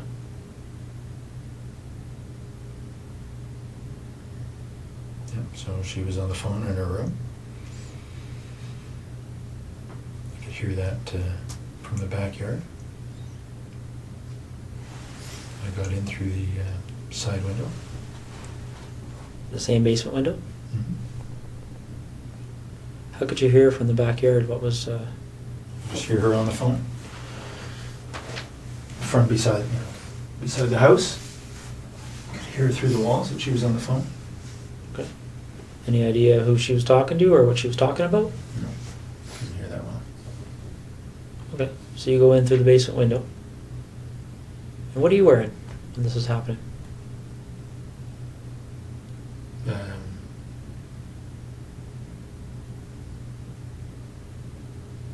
Sweatshirt and Dockers, I guess. And the 2 pieces on my head. Okay. And where are those 2 pieces now? Pieces that you wore on the head? They're probably in my bag, in my luggage bag in Edison in the bedroom. What does your luggage bag look like? It's a blue duffel bag type thing. It's right beside the bed. Okay. Is it the only blue duffel bag in your bedroom? Mm-hmm. And these pieces, what do they look like again? It's a blue headband. Okay. Standard blue, winter headband. And black skull cap type thing. Okay. Any insignias or anything on them? Yeah, there are, but I don't know what they are. The blue headband has something stitched, a name of some sort stitched on it.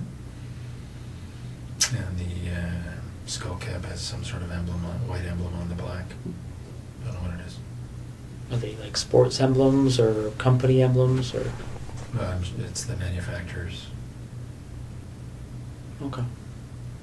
Anything else in that blue duffel bag? I don't think so. Is it full of things other than? Just my clothes. Okay.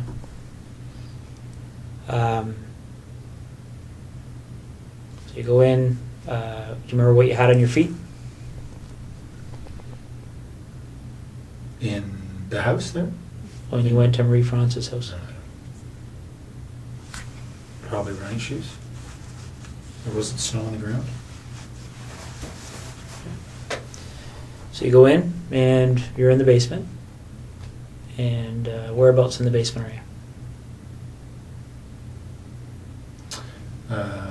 By the furnace. Okay. And what are you doing? What's your sort of plan at that point? I was waiting for her to go to bed.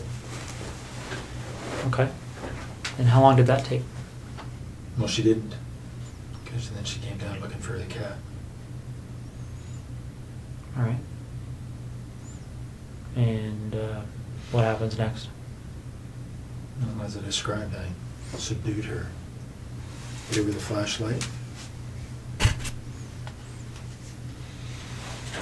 But essentially, wrestled her to the ground and tied her up.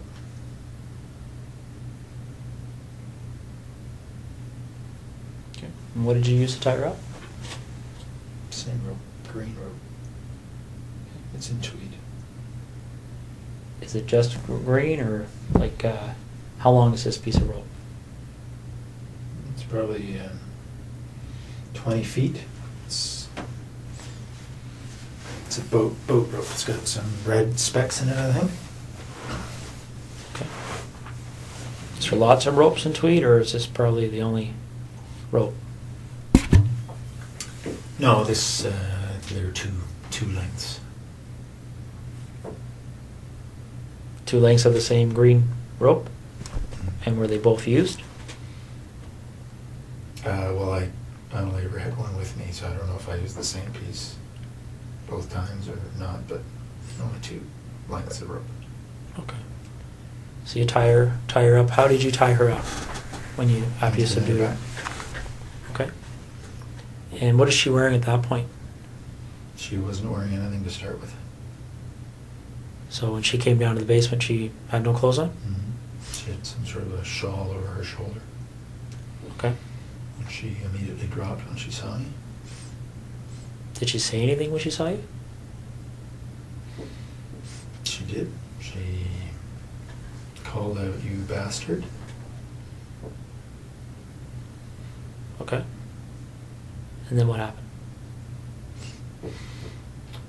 Then I subdued her as I described. By hitting her with that red flashlight? Mm-hmm. Okay. Although they were more glancing blows, cut her skin, but weren't doing much else. Okay. She fell over and then I subdued her. She tripped. How did you tie her at that point? Like, I know you used the rope, but what did you tie her up like? Just told her to pulled her hands behind her back and just tied her wrists together. Okay. And then what happened after that? Then I took her upstairs.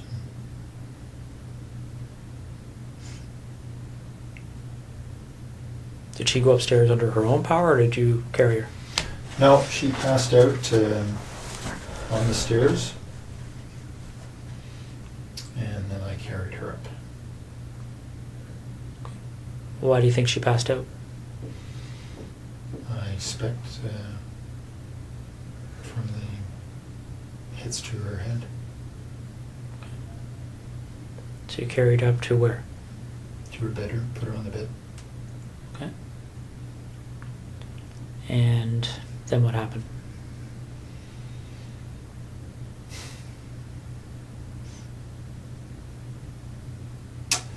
Well,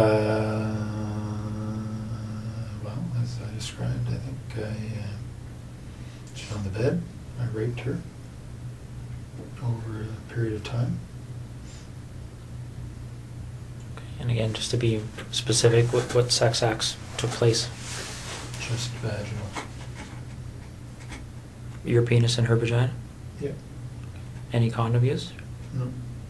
Did you ejaculate? No. Did you ejaculate at any point with her? No. Okay.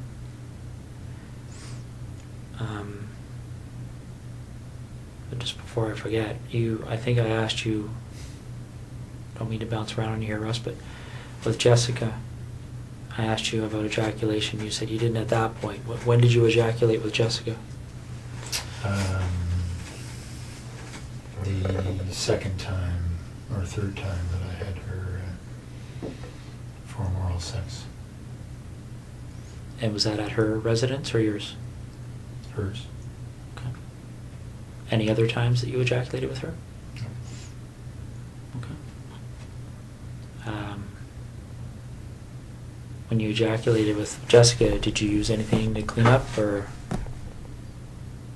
No. No. What happened to the ejaculate? She swallowed it. Okay. So getting back to Marie France, it's just straight vaginal sex, no condom, no ejaculation. Is that right? Yeah. Okay. How long does that go for? Like, how long were you engaged in that activity? Well, hour and a half, 2 hours, I guess. Okay. And then what happens next? Well, as I described, I suffocated her using duct tape.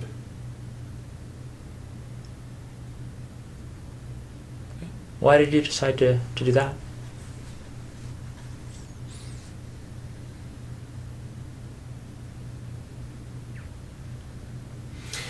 Well, again, because of the pictures. As I described to you, it would have, it was going to be a pretty straight line back to Tweed. Okay. But why did you decide to use that method versus something else?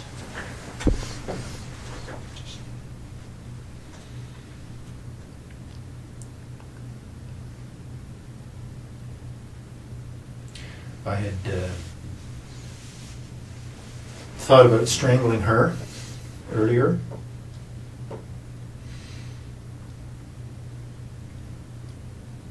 That's on the video.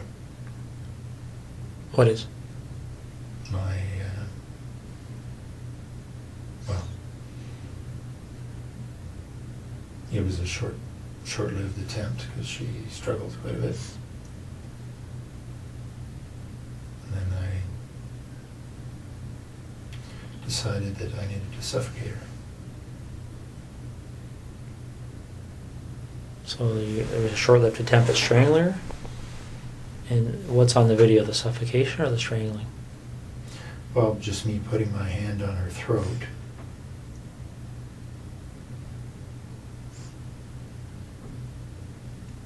And then her responding. No surprise, very aggressively. Okay. Any videos of the suffocation part or pictures of that? Now, you mentioned that you brought the rope with you. Where did the duct tape come from? I brought it. Okay. And what did you do with it afterwards? I think it stayed in Tweed. What color of duct tape are we talking about? I know it comes in a variety of colors, but Gray. gray.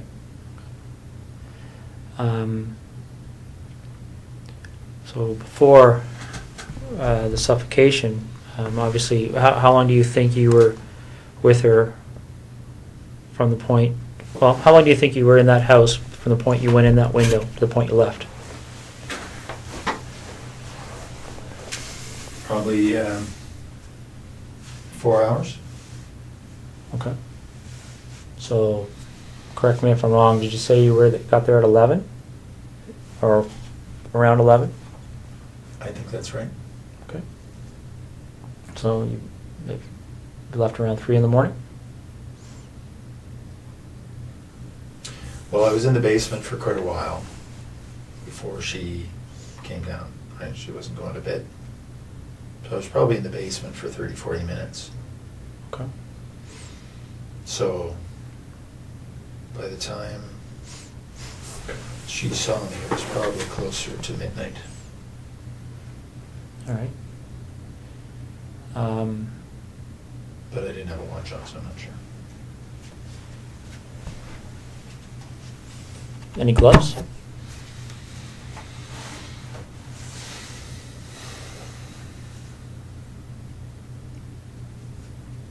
I don't think so. Did you wear gloves with Jessica? Only to get in the house. It was a very cold night. And what about the 2 women in Tweed? No gloves. So while you're with Marie Franz, what kind of conversations are taking place? Anything she said to you stick out in your mind? No, I taped her mouth. There's no conversation. Okay. When did you tape her mouth? As soon as I got her up to the bedroom. Why did you decide to do that? Because she was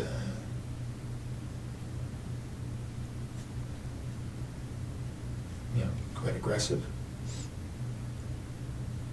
In what way? I was confident she would have screamed given the chance. What way But was she did initially, Did she? Okay. in the basement. So in what way was she aggressive? Well, just in, when she discovered me, she was very vocal, screamed quite a bit,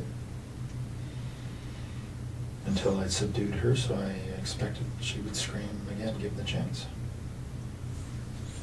Okay. Do you remember how you left her residence? Back door. Patio door. Okay.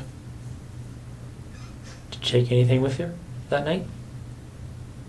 Some of her underwear. Anything else? No. All right.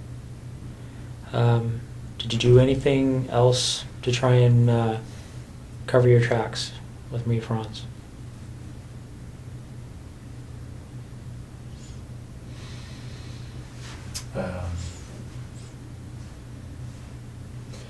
Well, I had turned off my BlackBerry before I left Trenton.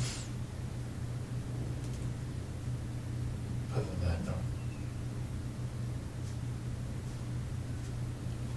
Do you remember trying to destroy any kind of evidence there, or anything that you thought may have produced evidence or anything? Oh, I took her sheets off the bed and ran them through the laundry. Okay. Like the laundry where? In her house. Okay. Did you run them completely through? Did you wait for it to finish, or? No, I just put them in and put a whole bunch of bleach in and let it go. Okay. So the night you went to her house and got there at 11, you came from where? Like you said, you left Trenton. You Yeah. turned off your BlackBerry. You talking about the base, or are you talking about where did you leave to go to her house? Well, no, I just turned off my BlackBerry before I left the Trenton area. I would have left from the base after work. All right. When did you what time do you think you turned your BlackBerry off? Well, it's only a half-hour drive to Brighton, so you know, probably in the 9:30 range. Okay. Do you remember what time you would have turned it back on? And I was back on the 401 heading to Ottawa the next morning. What time would that have been? So 6 plus or minus 30 minutes. Okay. So you leave her house 3-ish. No, I think it was later than that. So the 4 hours obviously was. I think I went in about 11. Was in the basement for quite a while. Probably left her house closer to 4:30, somewhere in there. Okay. And where do you go? I drove to Ottawa. Straight to Ottawa? Yeah. Did you go by your house in Tweed or anything, or did you just go straight? No. Remember what route you took? Yeah. 401, but from her place, I think I went straight north on whatever the road is that goes straight through Brighton up to the 401, hit the 401 and headed east. Okay. And so you're going to, what's the meeting you're having that day in Ottawa? Remind me. It's a meeting on the C-17 acquisition project. Okay. And who ran that meeting? The project manager, Miss Sue Hale. Okay. Is that the only meeting around that time period you would have went to on that issue with Sue Hale? Hmm? There wasn't like a weekly meeting or anything like that? Okay. No, this is sort of a quarterly. All right. So the night this happened, where did you park that night? As I said, across the gravel little roadway, it's probably the same road. Okay. Similar location to the first night? Yep. All right. Same vehicle? Yeah, truck. Okay. All right. Okay, let's talk about seeing as we're going backwards in time here, why don't we talk about the second incident in Tweed? With Laurie Massacati, one that's at 76 Cozy Cove.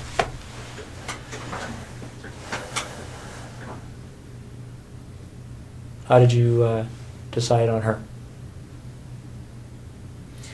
I knew she lived alone. That's it. And how did you know that? She lived 3 doors down, and didn't know her, but I knew she was pretty lone. She had a boyfriend and hadn't been around.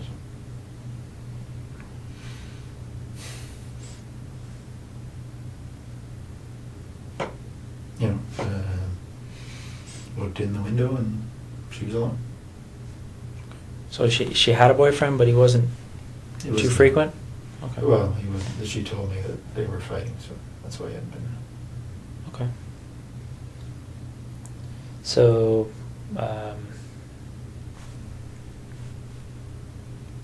did you look in her house before the night that this incident happened, or when did you do that? I had been in within the week, probably a couple of nights earlier. What did you do that night? I looked around to see if there are any permanent signs of her boyfriend, I guess. Took 1 or 2 pieces of her underwear.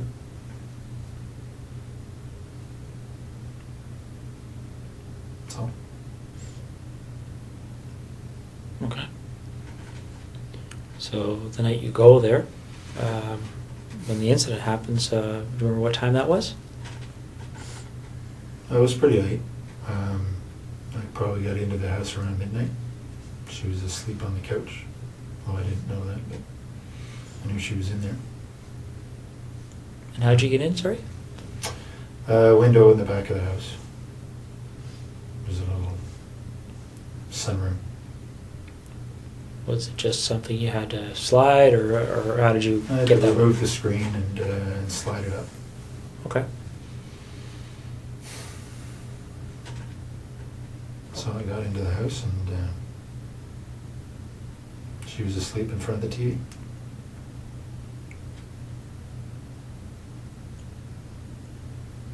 Wearing anything on your face that night? Yeah, same things. Okay. The headband and the cap? Okay. What kind of clothes did you have on? Just dark sweatshirt or pants. Right. So she's asleep on the couch, you're in there, and then what happens? We have been through this, eh? I know. I struck her with the flashlight, thinking it would knock her out. It didn't. We struggled. I subdued her. Took some pictures. Left. Was probably in the house about 2.5 hours. It's a pretty short description for 2.5 hours. Well, we talked. I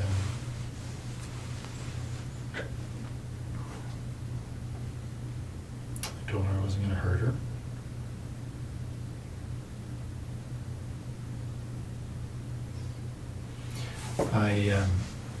I told her that there were other guys in the house robbing her.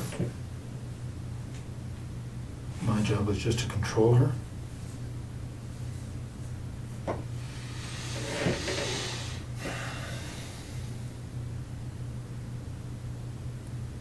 What did she say to that? She was scared. Worried she was going to be seriously hurt. Did she say that, or did you just assume that? No, she said that. She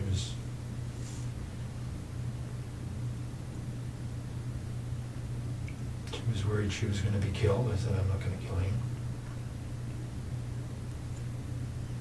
What did you do with, you said you took pictures of her, clothed, unclothed? Both. Clothed initially and then unclothed. Are you in any of those pictures? I don't think so. You just took them of her? What kind of camera are you using, by the way? It's a digital Sony. You just have the one camera? Yeah. And the video camera. Also, they're two separate? Yeah. Some cameras take video, right? And where is the camera and the video camera? In Tweed. Is it the only camera and video camera in that house? Yep. Okay. All right. So you take pictures of her, and how do you end up leaving? Like you. I just told her to, I don't know, count or wait for a number of minutes before she called the police. Okay.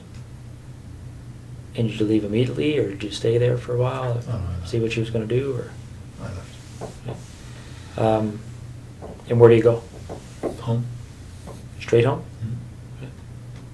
Did you wait to see if the police showed up or anything, or? No. Well, I mean, it's, So what did you do when you got a home? couple hundred feet.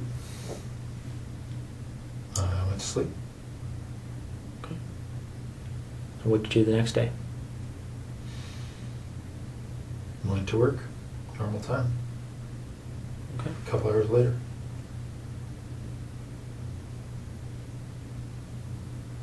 All right. Do you remember how her clothing was removed?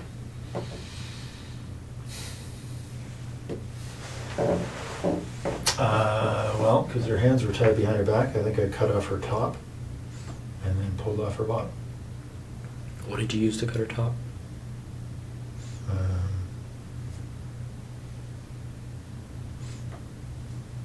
I can't remember if it was a knife or like a folding X-Acto knife or Leatherman or one of the two. Are these items that are in your house in Tweed? Yep. Okay. Was there ever any other time you used a knife to cut off clothing or anything else? Do you remember? I cut off Jessica's top with a knife, so her hands were tied behind her back. That's all. Okay. Where's that knife? Which knife did you use that time? That was a Leatherman. That was leather? Tweed. Is it the only Leatherman in Tweed? Mm-hmm. Okay. So on the 16th of September, when you went in that night, was that the first time you've been in her house? Yep. Okay. And why her? Just because I'd seen her and she was cute. That's it. Okay. So there was no... you didn't go into her house before that night? No. All right.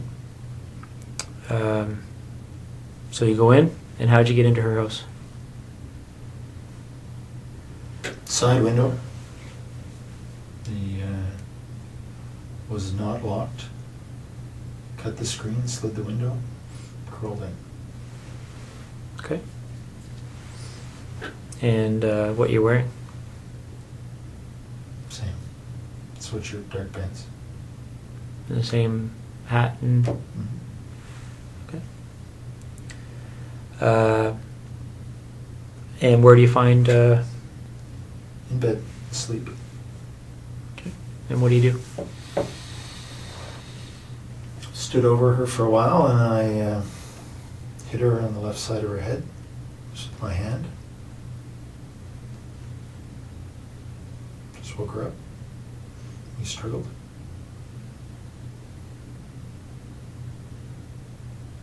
You know, I just lay on her.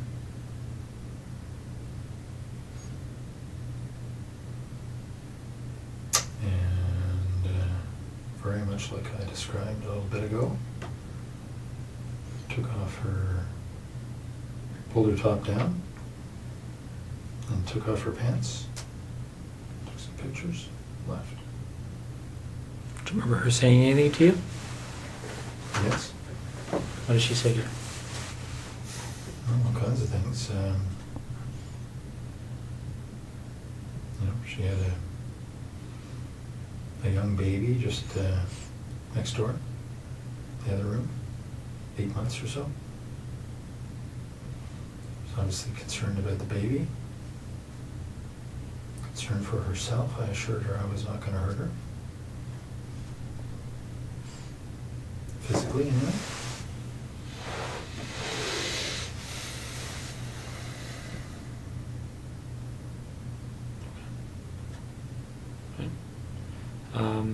Any underwear taken from or Lori? Yep, both.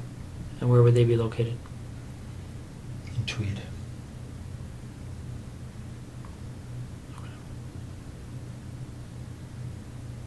And why are they in Tweed as opposed to Marie Franz and Jessica's underwear?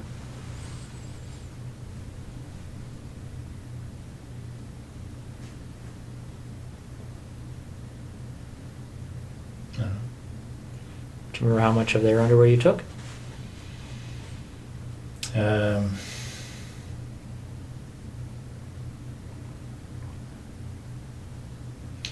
Not very much from Lori. Did they know that you took their underwear? I don't know. You didn't discuss it with them or anything?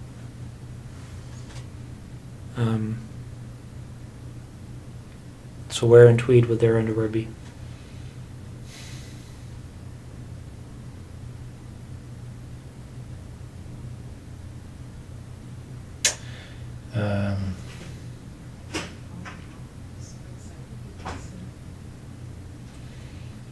In the there's a laundry room area,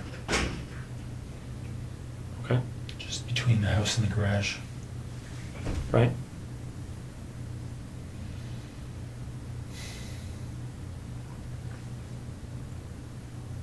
So where in that laundry room area would they be kept? There's a cupboard up top. They're in a duffel bag. What does the duffel bag look like? It's a green army duffel bag. Okay. Are they all in the same duffel bag? Is there anything else in that duffel bag? Just underwear. Okay.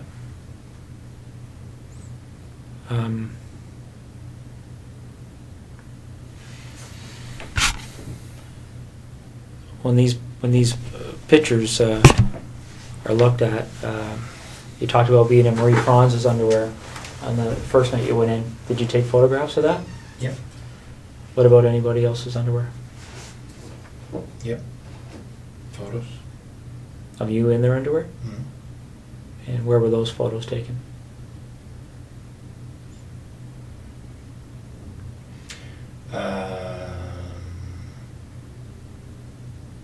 Well, sometimes in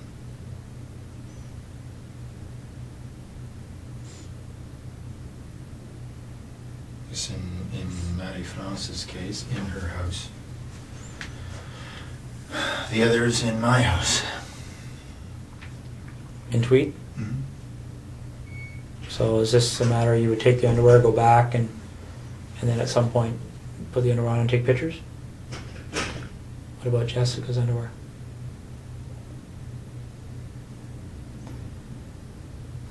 She's only her. So you don't have pictures of you and her underwear? No. All right.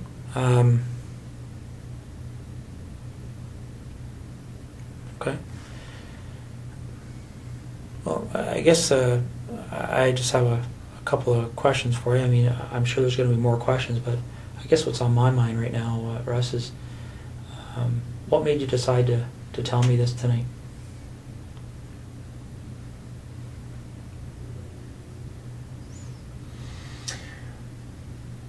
Mostly to make my wife's life easier. Is what you've told me tonight the truth? Yeah. Okay.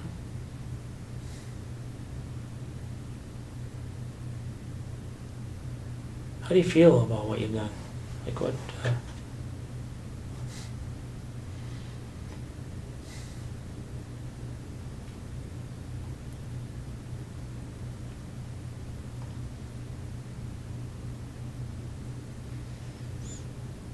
Disappointed. Let me ask you this: if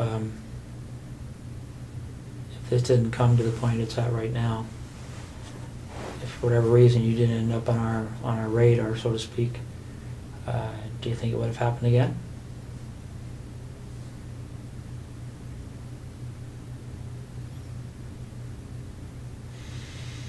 I was hoping not, but I can't answer the question. Okay. Not too much here, Russ. Just a few details that I wanted to cover off. Specifically dealing with Marie France. In the basement of her house, there's a hole in the drywall. Do you recall how that happened? Whereabouts? I don't know specifically, but it's downstairs. I don't remember that, no. Okay. Do you remember doing anything with her in the basement where you may have used some clothing or something to secure her? Yeah, I tied her up against one of the poles in the basement initially. I went outside and put the screen back on and secured the window. Okay. While she was tied to the pole? Yep. And what was your thinking behind doing that at that point? Just to cover up how I'd come in. Okay. Now, by the time she's tied to that pole, is that in the very initial few minutes kind of thing of the confrontation, or? That was shortly after I'd subdued her and tied her up, yes. Okay. Does she have the duct tape on her mouth yet?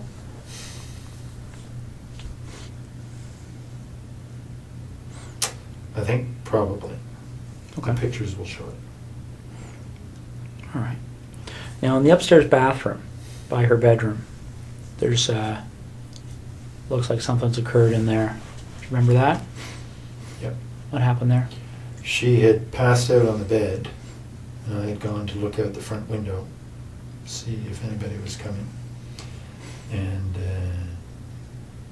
she got up and closed the bedroom door and raced into the bathroom trying to get somebody's attention. But her mouth was taped and her hands were tied. Okay. What did you do as a result of that? Well, I just got in and subdued her again and got her back into the bedroom. Okay. Didn't do anything, just regained control of her. Okay. If I remember correctly, there's a bit of blood in there. Do you know where that blood would have, how that would have occurred? All the blood was from the initial hits as I was trying to subdue her. Okay. Her skin breaking with the blows to her head. Okay. Do you recall blood being in the bathroom? No, actually, I didn't have a light on in there, but it doesn't surprise me. Okay. There's a pair of underwear and some socks on the floor of that bathroom that belonged to her. Do you remember how they got there? I Do you remember seeing didn't them? see them. No. Okay. What do you recall doing to her breasts?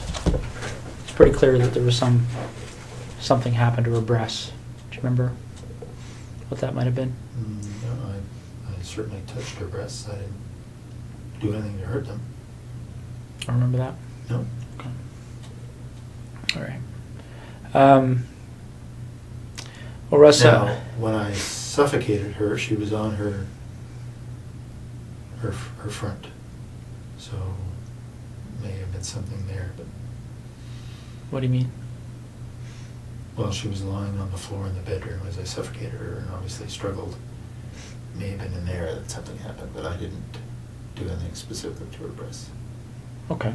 So when you suffocated her, that's when you had the duct tape over her mouth and nose, Mhm. and that's on the floor. Yep. And then what happens after that? Well, she died, and I then took the duct tape off her head and put her on the bed and covered her up with duvet. Okay. And what was your thinking behind doing that?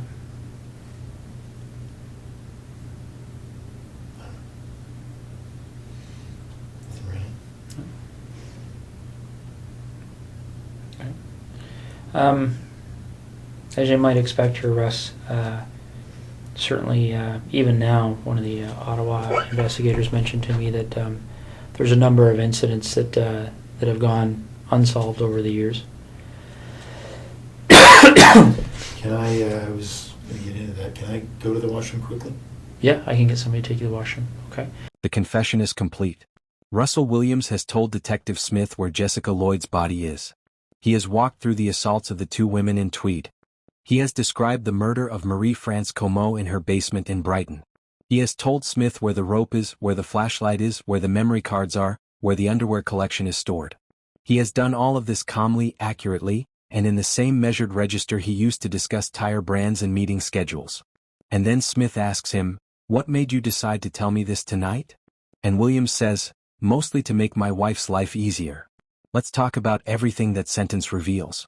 And let's talk about what the totality of this case teaches us about psychology, about power, and about the specific catastrophe of a double life that finally, in one afternoon in February 2010, ran out of road.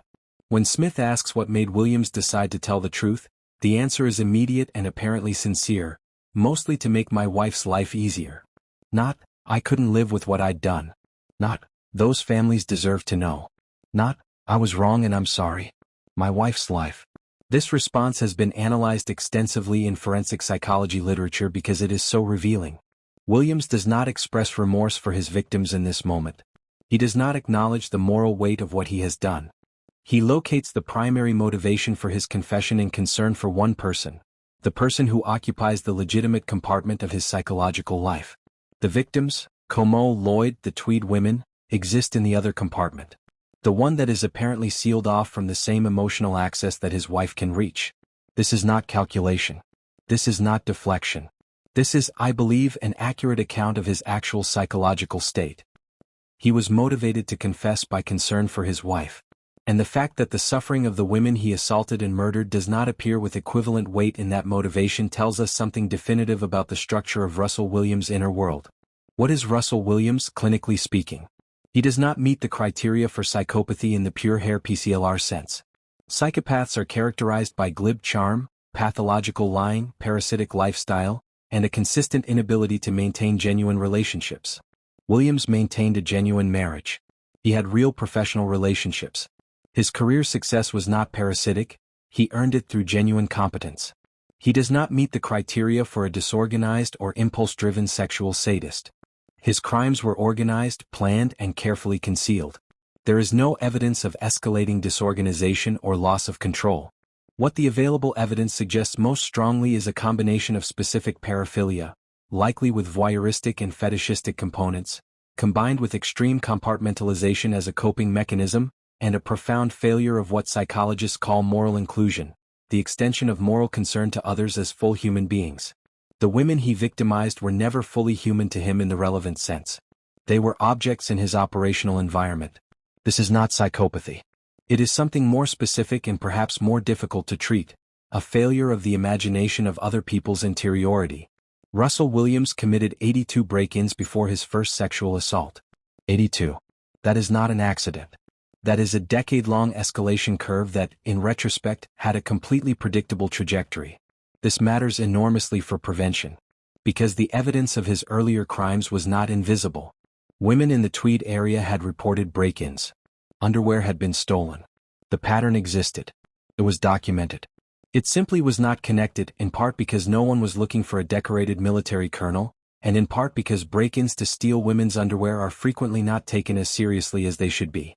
Forensic psychologists have been arguing for years that fetishistic break-ins and underwear theft should be treated as early warning signals of potential escalation. The Russell Williams case is the most prominent and devastating evidence in support of that argument. 2 women are dead who might be alive if the escalation pathway had been identified and interrupted at any point in those 82 prior offenses. Before we close, I want to return to Detective Sergeant Jim Smyth, because what he accomplished in 2 hours and 39 minutes deserves to be fully understood. He walked into that room knowing he had physical evidence, tire tracks, boot prints, cell data, swipe card records, that was strong but not yet complete. He did not have a body. He did not have a DNA match confirmed. He did not have a confession. He walked out with Jessica Lloyd's location, a full account of 2 murders and 2 sexual assaults, the location of 82 counts worth of evidence, the location of video recordings of the assaults, and the location of the memory cards containing photographs of the victims. He did this without coercion, without threats, without a single raised voice. He used respect, patience, strategic evidence presentation, and a deep understanding of the specific psychological pressure point that would ultimately move Russell Williams toward disclosure. The wife. Smyth identified, probably within the first 30 minutes, that Williams' primary emotional investment was in his wife's well-being. And he built the path to confession around that single psychological reality. Not around guilt for the victims. Not around fear of punishment. Around the one human relationship that Williams had maintained that was genuinely meaningful to him. That is not just good police work. That is applied psychology at the highest level.